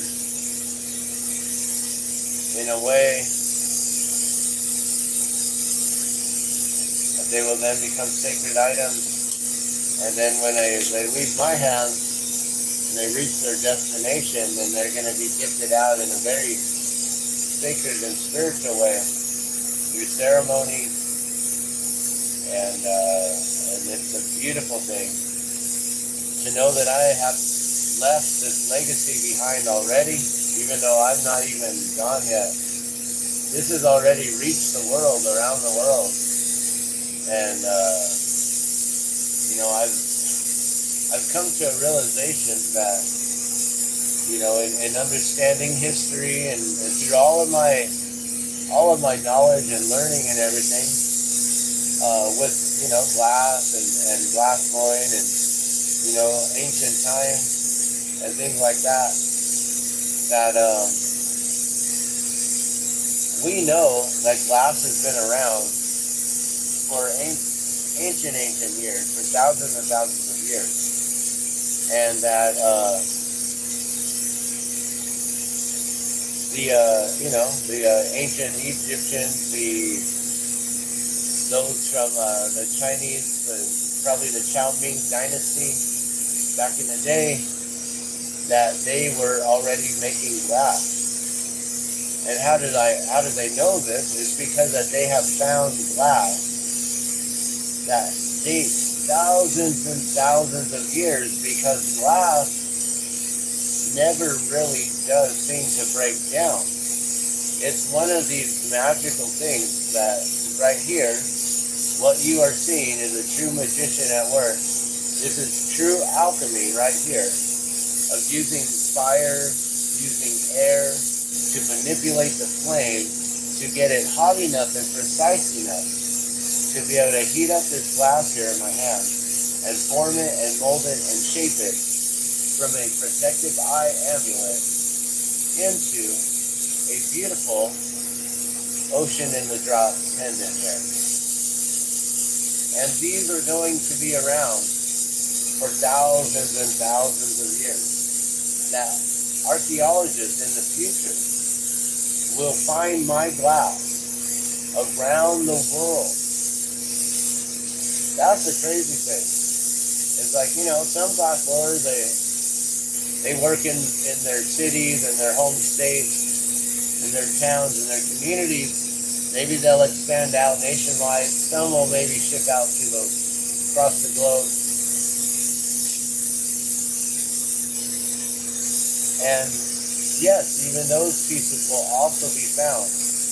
But the symbolism, when archaeologists will find water drops, water drops, water drops, water drops, it's going to be known as like finding,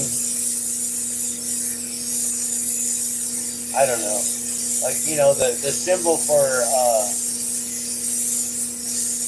this is the symbol for water. I mean, this is going to be known forever in time in ancient books. I mean, the drop of water may be written about for time immemorial, because they're going to continue to find this, and they're going to find videos and different relics and things like that of what I've been doing here, and how we've reached out to many individuals from all over the world, from all walks of life, without any segregation, without worrying about, what they might have done wrong or whatever in this lifetime. No, we've offered true forgiveness, and we simply just offer them a gift of water, because at some point in this lifetime, they dedicated their life to protecting water and put their life on the line, or given some time dedicated in some way to clean drinking water for all, or, whatever they've done. They've earned it and they deserve it. So it doesn't matter if they have a criminal record, or or they've done this or done that or whatever.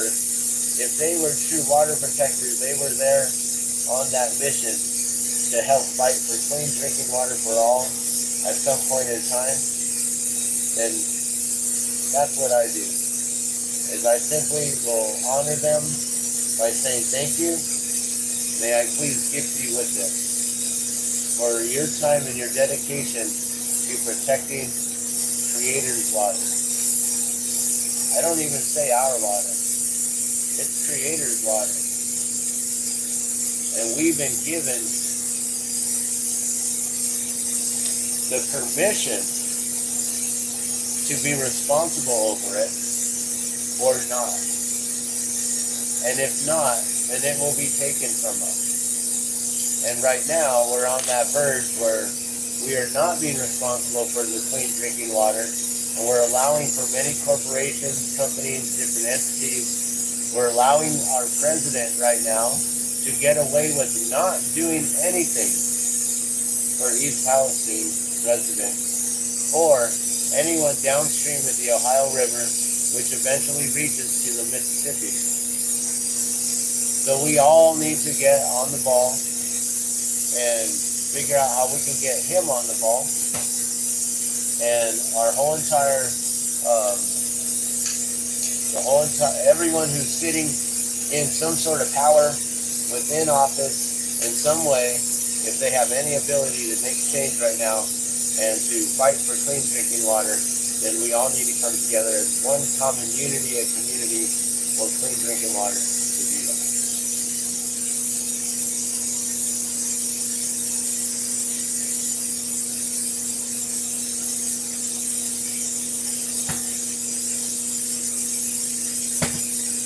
I think that's number 8.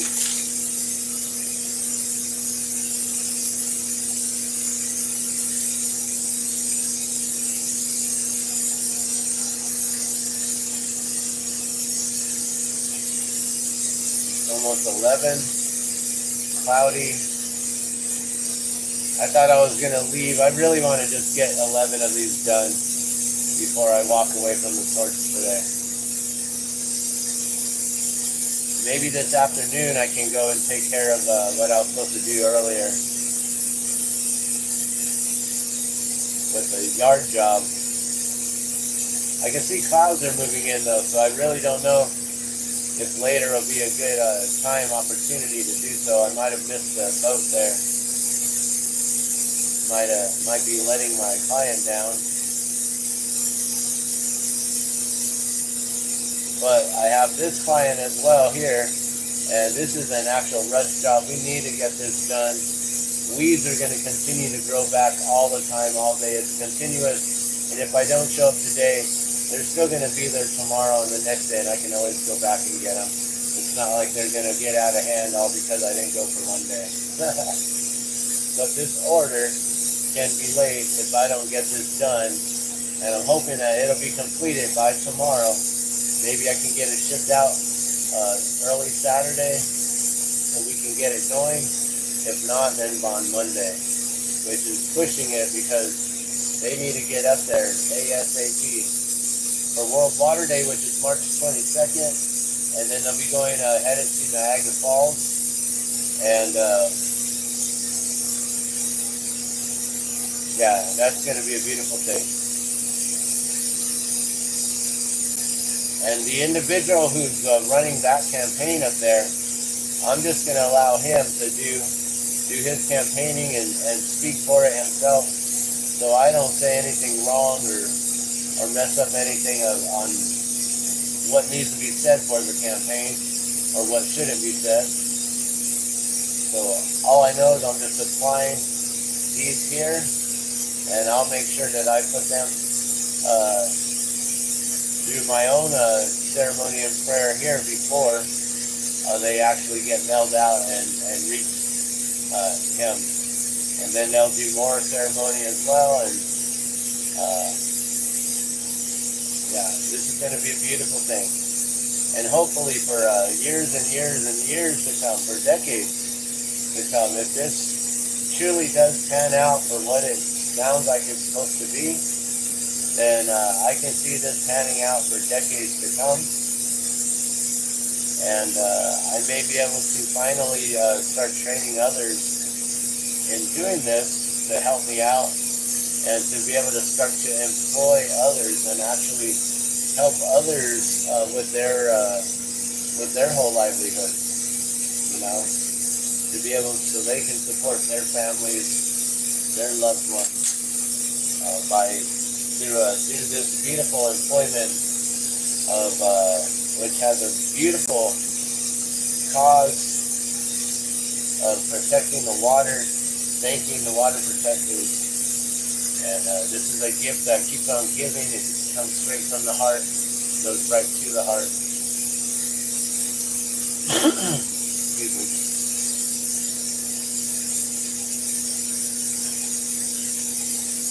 All right, so we're gonna keep on making. What did I say? That was number 8. We got 3 more to go.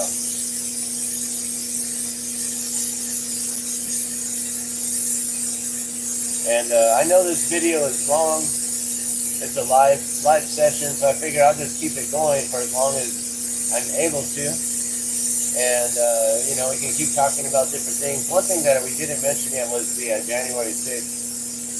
Beautiful. Tucker Carlson somehow. I've never been a fan really of Tucker Carlson.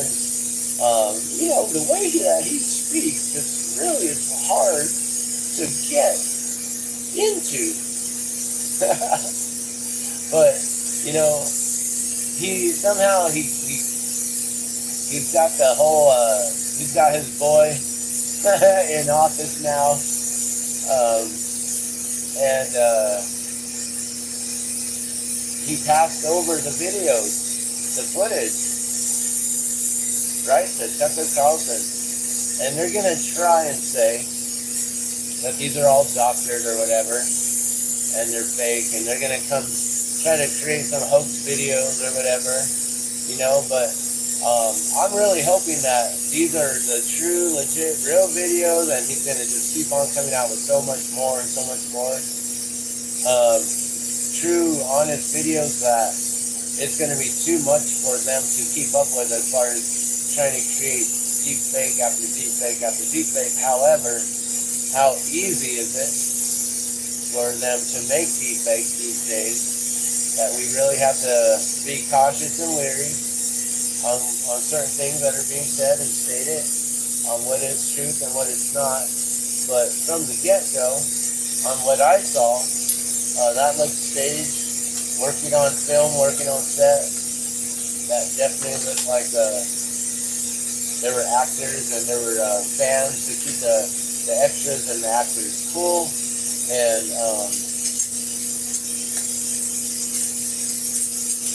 there were state police that were there at the doorway, basically holding the doors open and allowing the crowds in. There was no struggle. You know, I've got all of that on my own videos. Before Tucker Carlson ever got any of this live footage, I've already gone over someone else's footage. I don't know what they were trying to show or whatever, being right there in the front line, but I captured it with my own video and did my own commentary on it to really point out what was truly going on and happening. And how these individuals, you can tell who the stage actors are. Those individuals who have specific wardrobe compared to others who were actually just there. You know, so this was like a staged event, all within a real life setting with real people involved that didn't know what was going on. Some individuals just walked in while others were there to set the scene as though there was a big old riot going on, and a lot of instigators and a lot of cops just letting the instigators come on by, come on through. Yeah, doors wide open. You know, and then they got the shaman, right? The guy with the I call him the Viking headgear, right? I don't really know what he's wearing, but to me it's like a Viking, right? Viking headgear. And I thought the staff that he was carrying also was symbolized in some way. You know, like all flags They have the tops to adorn them with the golden eagle, the golden like the golden spear, the golden point, the gold, like all these different things. Some flags have the golden fringe on them. You know, it's all depending on the what Title IV flag has it representing. You know, every flag is different in its own way and specific to its meaning. And what, you know, when you step into the court and you board the vessel, when you walk through the gates there to where the podiums are, and you step up to the judges, I don't know what you call that there, his podium, her podium, the judge's podium. Whenever you do that, you walk onto there, you basically are boarding their ship, and it's maritime law at that point, or their laws that you have to confide within. Whether or not you believe in them or not, you have to. Once you agree to step foot on and board their ship, that's when you make that a contractual agreement. So I don't know what's going to happen as far as the individuals who are sitting in prison still, who were called, you know, different, you know, they were labeled as such, you know, whatever they were labeled as, and you know, now they're sitting in prison still, and you know, will these individuals be released? Will they be pardoned? That would have to come through the president. Would he do that? No, not the current one. So they're all waiting, right? They're all waiting for the one to come back, right? The one that they were all there and fighting for. They're all waiting for him to come back, for Hero. Are they going to call him 47? No longer 45, he's going to be 47.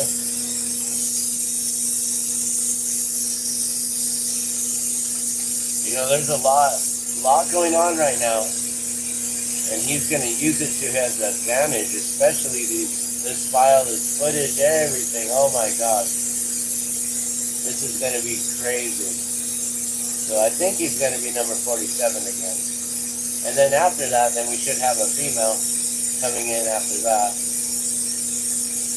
According to The Simpsons, you know, and their whole script that they've been writing for us to follow.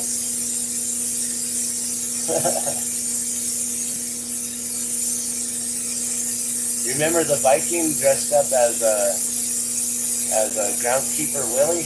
Or Groundskeeper Willie was dressed up like that Viking as well, remember? Some of y'all who are Simpsons fanatics, y'all know what I'm talking about. Those of you who don't watch The Simpsons, you won't have any clue on what I'm even saying right now.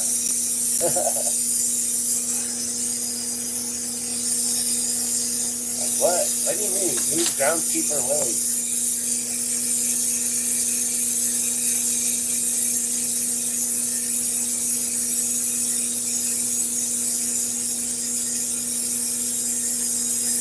So yeah, that footage there that Tucker Carlson has, quite interesting.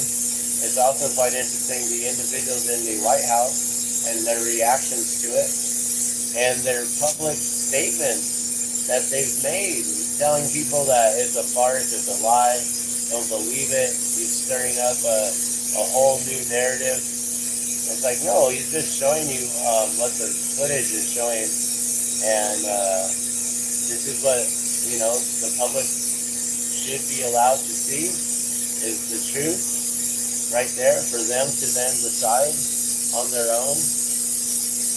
But a lot of individuals, they haven't even seen the footage yet, you know.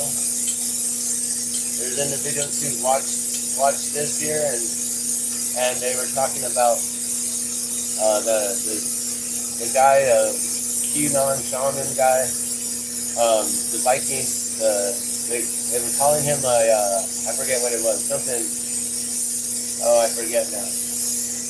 And I'm sorry, I don't remember. what it was called, but I had never heard of the term, and that he was basically deemed as sort of a actor, and that he was basically planted or staged, which, yeah, I do believe he was planted and staged there, for sure. But it wasn't what the media had spun the narrative to be on that. He was an extremist, dangerous, he led the charge and all this stuff, you know. As you can see in the video, there's everyone else was in there before him. Well, not everyone else, but there was a lot of other individuals before him, and he was led in. Like, basically, they held his hand and walked him right in through the doorway to let him into the Congress room there, I believe, is where they do all these different meetings and stuff. And, you know, they walked him right in. This is the Capitol Police at the White House. They did it. They, are they going to be held accountable for their actions in this?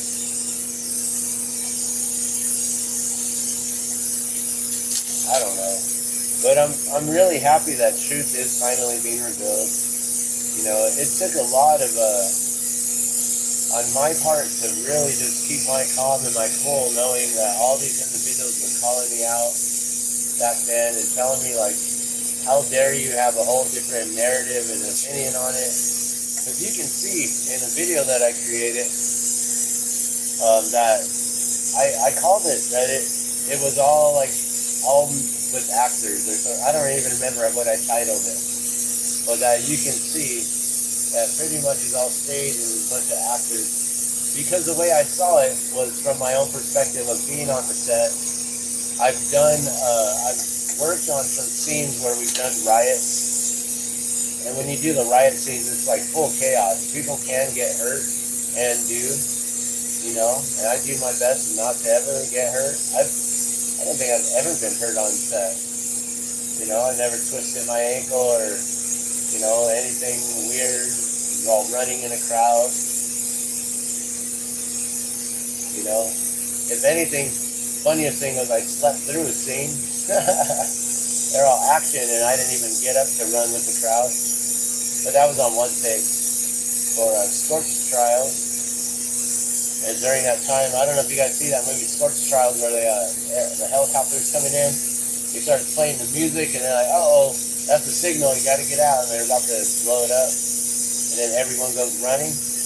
In that scene right there where everyone's running, I was part of that scene. And you can't see me. I mean, I try to slow it down frame by frame, and you know, there's so much going on. But as you can see, that's all coordinated and all staged. You know, I'm sure people got trampled a little bit. Maybe some people fell, scraped their legs or their knees here and there. You know, but you got actors, so you got people who are there to, like, if someone falls, it's not real. They're going to stop and like, whoa, whoa, whoa, and try to help them up real quick, you know? Pick them up. Or if they see them falling, try to catch them before they fall. So, I noticed a lot of that kind of stuff going on in the footage that I was breaking down. So if you go check out that video, it's from like a day or two after it. I don't even know when. I need to actually check on the date that I published that video and went. I don't think I went live with it. I think I made a video and then uploaded it. And it's probably the only one that I made. And there's so many, I don't know if there's a lot of comments on that video specifically, but when I shared it out, because I'm more, you know, I used to do a lot more on Facebook and YouTube here. And so when I was sharing things out like that, I got a lot of backlash and did the whole time in Facebook jail and Facebook prison. And so, you know, and even got some things censored here. But I do my best to really try not to say anything that's too crazy or bad out there, and I really try to censor myself for certain keywords and phrases or saying, I censor myself from saying certain keywords and phrases, so that way things don't get triggered or whatever. But yeah, I tend to slip at times too, or I'll just be like, yeah, whatever. This video's been long enough. Will it actually be flagged? I know a lot of times there's, it's not an individual who's watching this, falling asleep right there.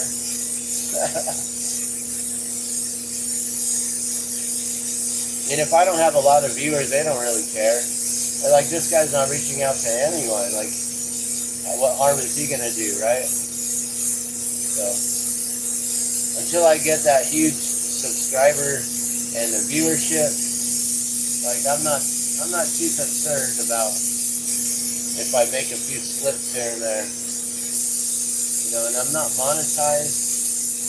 I don't know if I can even be monetized. I think you need like 1,000 subscribers or something like that. So it's going to take time for me to even get to that point. So no one's paying attention to the last man.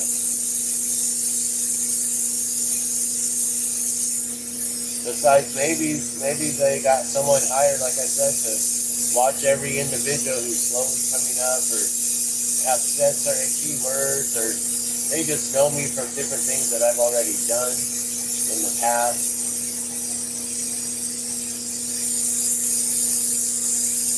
When I used to do the hemp TV on channel 27, I'm pretty sure they started watching us since back then. They were sharing a lot of information and truth out there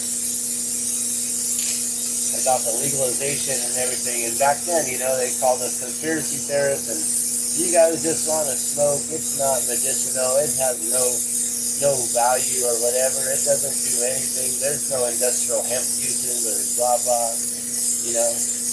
They're like, okay, whatever. That tough skin, that comes with experience. It comes from experience. They're like, alright, it's cool. We're just going to keep on putting this out there for those who are listening. And there's only a few of you who actually are dedicated enough to really stick through long videos like this and really hear me out on certain things. Some of y'all already done left and you missed out on what I had to say here at the end. But that's alright. For those of you who stick around all the way to the end, then I like to let you know that if you're watching right now, or if you're watching on the replay, to go on ahead and make sure that you write hashtag water is life and put the drop of water there. Hashtag water is life. Or actually, you know what? Do that. Water is life hashtag is already done. We need the drop of water. Hashtag the drop of water. And then put the blue water drop right there next to it if you can. If you can't put the blue water drop, because sometimes that's hard for those who are on their PCs. They're like, what do you mean? What do you got? What? Bunch of old people. Nah, there's people who just don't understand what the emojis are or how to find them or, things like that. With the phone, you just write drop, and then the emoji just pops up and they just press on it and bam, drop, boom, done. So it's a little different on a PC than on a cell phone. That's for sure.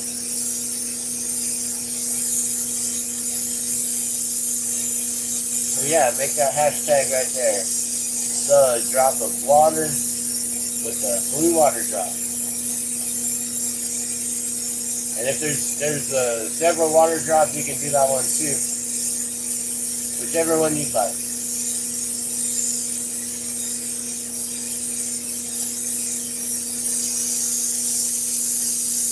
And then every time that you do that, then I make sure that you're entered for a giveaway.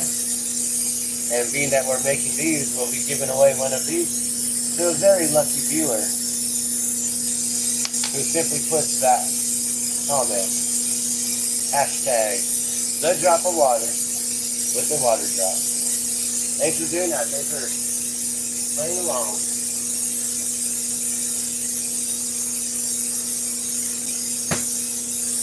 Alright, what we got? 2 more? I think so. 3, 6, 9. Okay, yeah, 2 more for 11.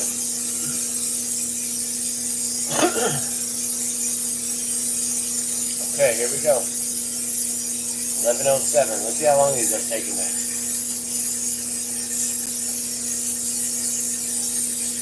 Oh, it's 11:08. Right away it changed. Okay, we'll just call it 11:08.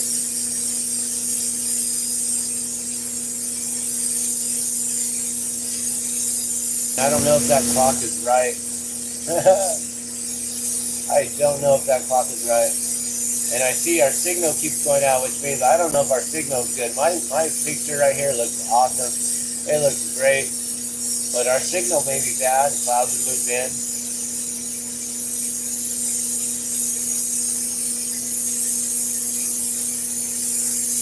On the playback that I see on the screen here, it looks like my fire is going. It doesn't look like it's choppy or anything. So I don't know why it went out and went back in. When it does that, I don't know if it refreshes me and puts the algorithms back up, or if that just shuts me out and then it doesn't allow anyone to see that I've gone live. Do you guys know any technical things about YouTube like that? If the video shuts down because of a low quality or low signal, which I don't know if that's the case, does it then come back up? And do we then lose all the viewers? Does it get pushed back into the algorithm to be seen again? Or is it then just already tucked away like from 3 hours ago and no one's going to see that I'm live now? Unless I share it back out. But those are the little things that really, really matter. You know, you got to have your tags right, your tag words, your SEO right, in order to be seen. If you really want to be seen, you really got to work on your SEO, which is the search engine optimization, and then you got to work on your tags, your keywords and phrases, your meta tags, your beta tags, all those different things. You know, if you're posting up files, you want to have the file name in there so you can find things as well. If it's just a regular random file name, it doesn't come up easy to be found, or as easy.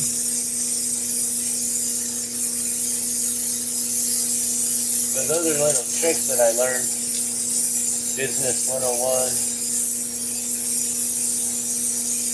Free for you.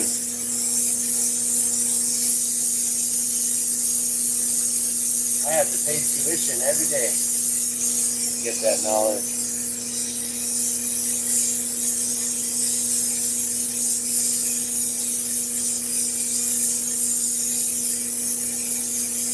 And not the kind of tuition that you might think.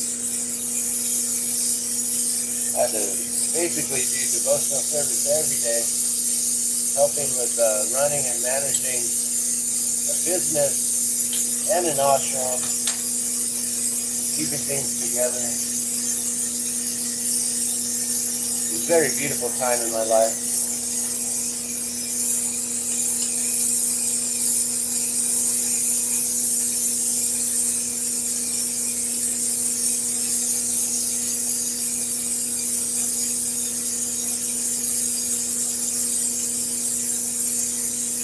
It's one of those things where I wouldn't recommend it to anyone, but then I strongly recommend it for everyone.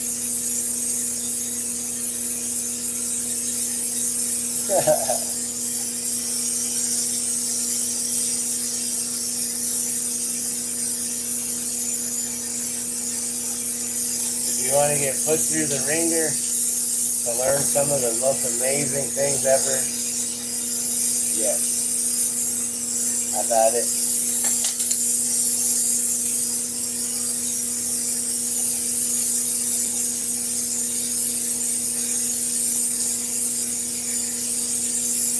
become enshrined in your devotional service.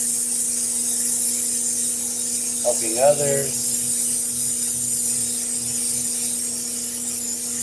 helping those you love, helping strangers you have no idea who they are. Giving yourself the greatest of devotional service.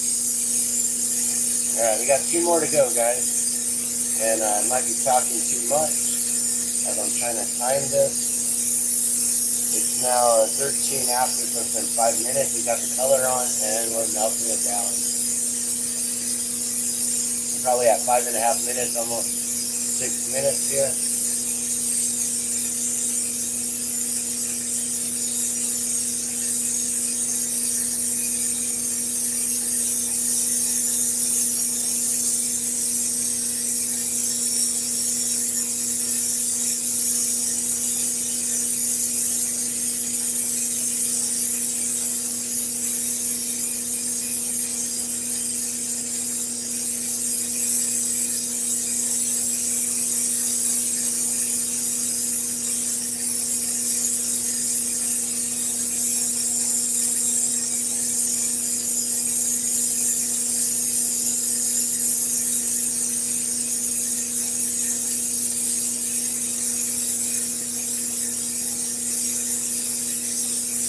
Okay, we're now at 6 minutes, guys. 11:14.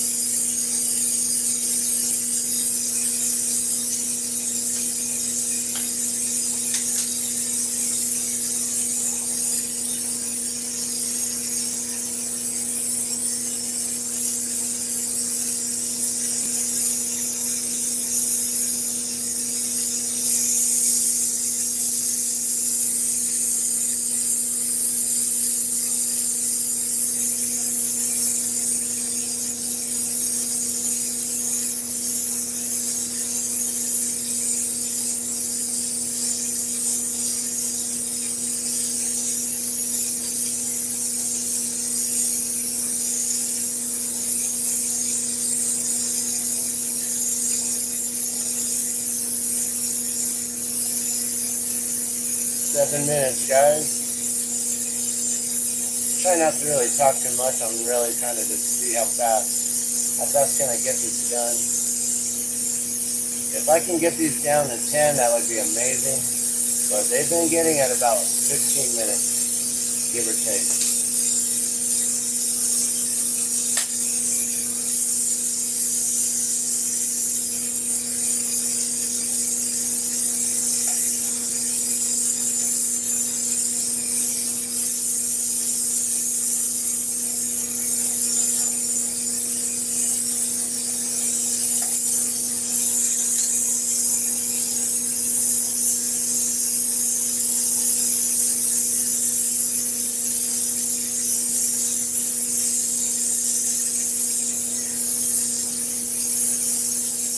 Coming up on 8 minutes, guys.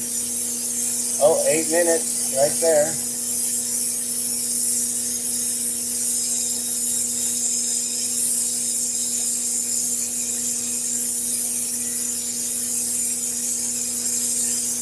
Melting in takes time. Can't really speed this process up.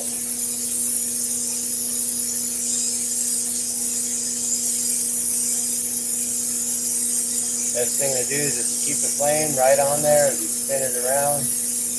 Let it all become molten.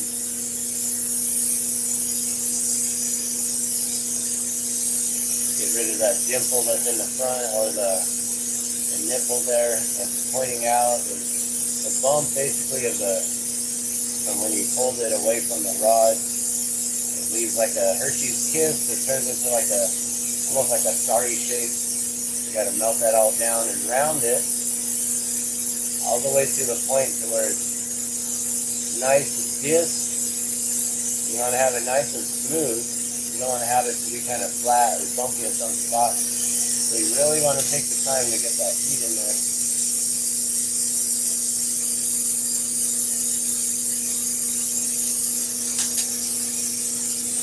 Like that there.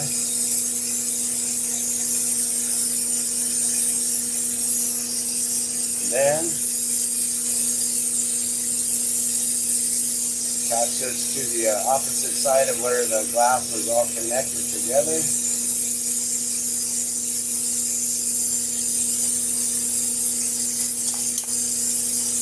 Oh,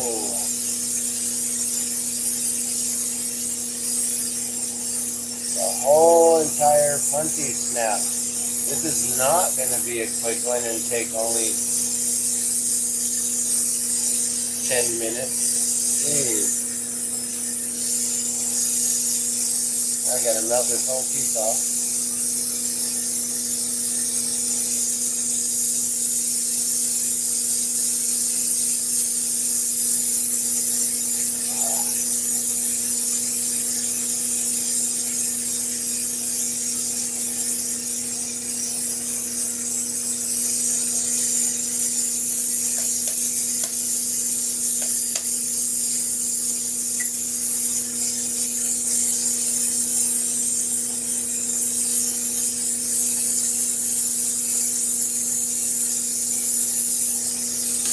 Gonna have to wipe it off here.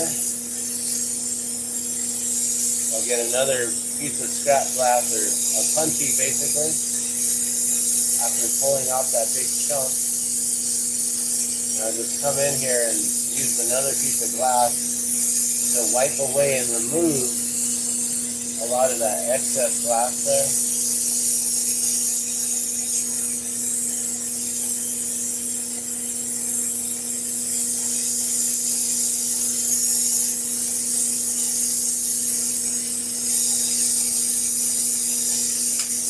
Alright,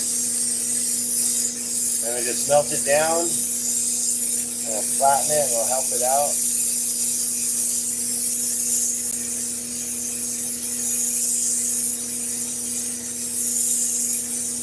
So that took a lot longer than what it would have been because we had that extra bit of having to fix that. Now our punchy's a little shorter here, but we'll just melt down the part that snapped off, and we'll be able to use it still. I'll just go in, I'll do the same thing that we always do. The heat's in the middle there from heating up that back side. So I basically start from there, heating it up, making sure that the heat moves to the front of the pendant, and then I just start to slowly start to pull it.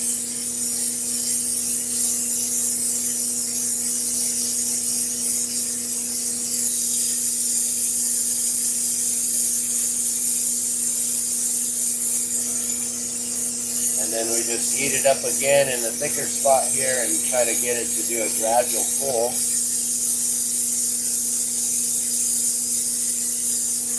Use a little bit more heat to really control it.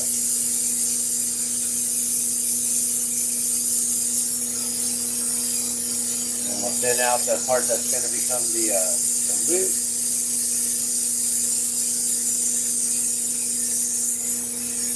Shape it.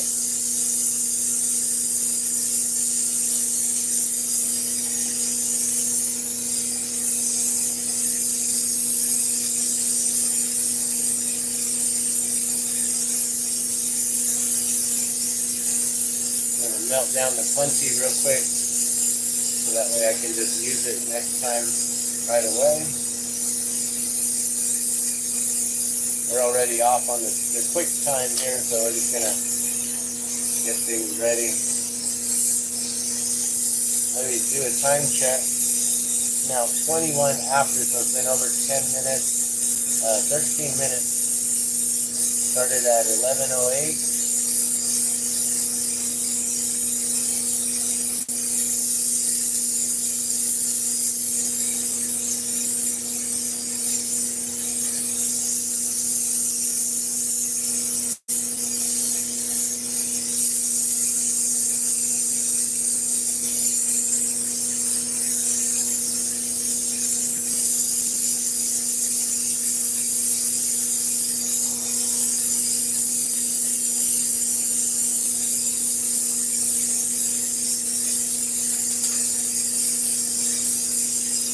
$11:22, so that's now what? 12 minutes?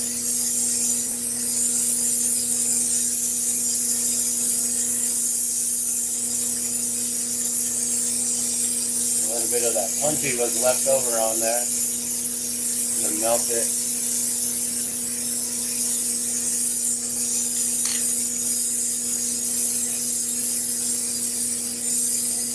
So it's still right at about 15 minutes, even with that little bit of a mistake. So I might be able to get this down to about 12 minutes. Let's see what we can do on this next one.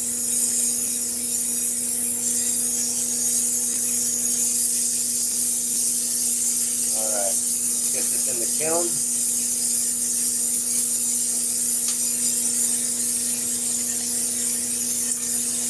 So I'm noticing that some of these I can't really grab so well. Worried about dropping them before they reach the kiln. That's 3, 6, 9, 10. Last one here.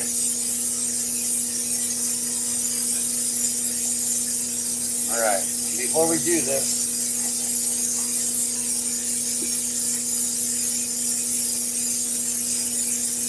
alright, we'll probably get this one going right at 11:25. It's 11:23 on my clock here, and probably a few seconds after. So we'll try to time this in a way that will be kind of right on the clock without using a stop timer or anything like that.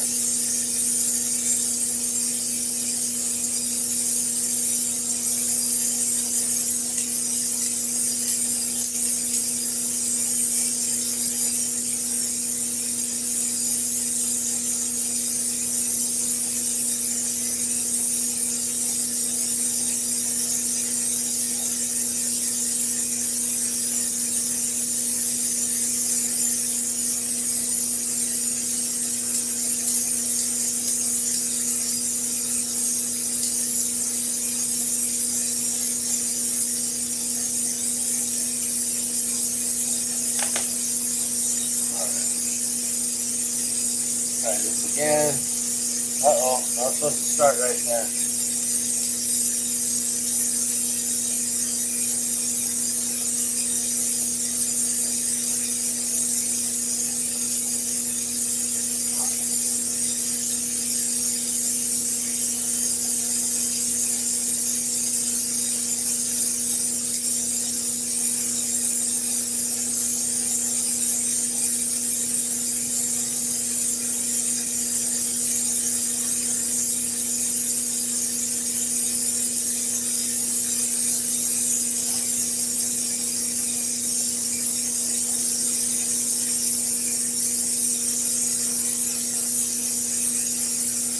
Okay, we're going to start in just a second here, right at 11:26.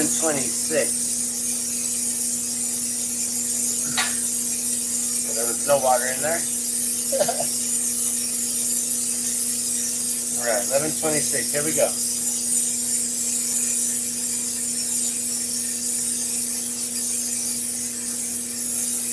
And I don't know if that clock is right. It's just what's on the computer on the laptop there.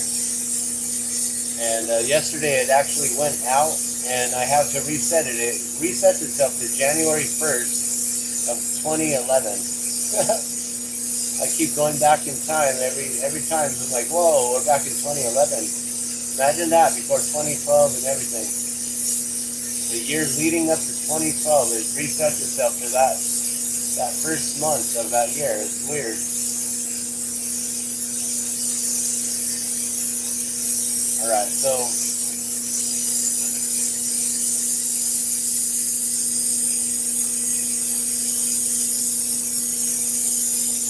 usually takes a minute or two to get this gathered, and then I can flatten it. We're a minute in.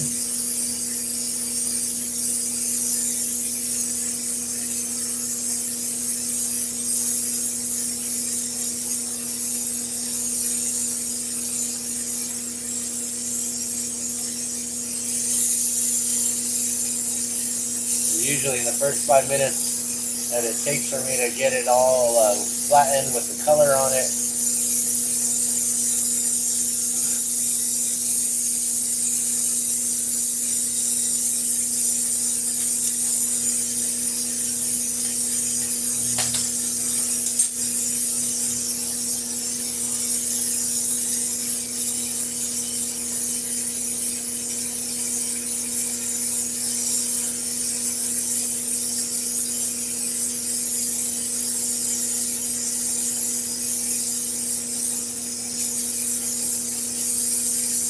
2 minutes in.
We're 3 minutes in, almost 4, I think.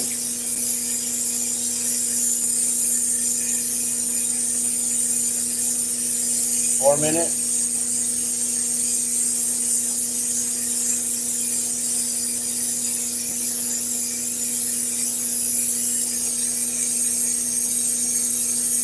Yeah, usually by 5 minutes in, I'm able to get this area done. So that was maybe a minute quicker right there.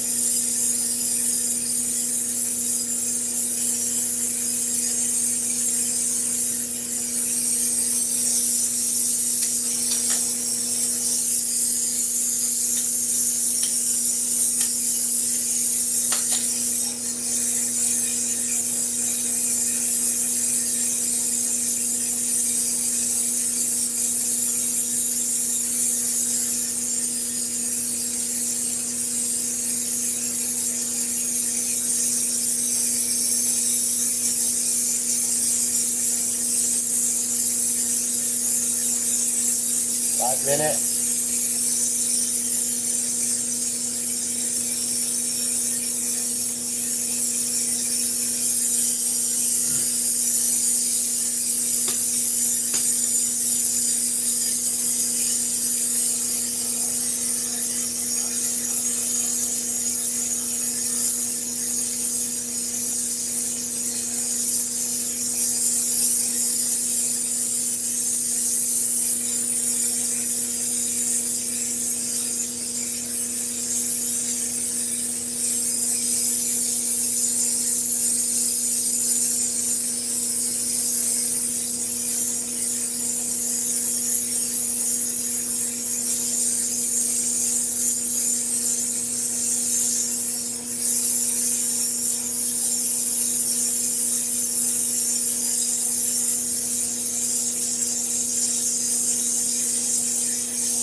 This is me working like a robot.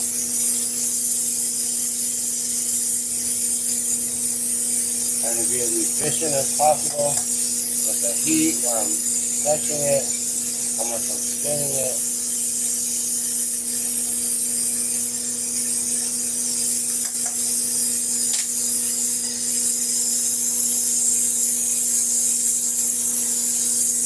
And 6 minutes in.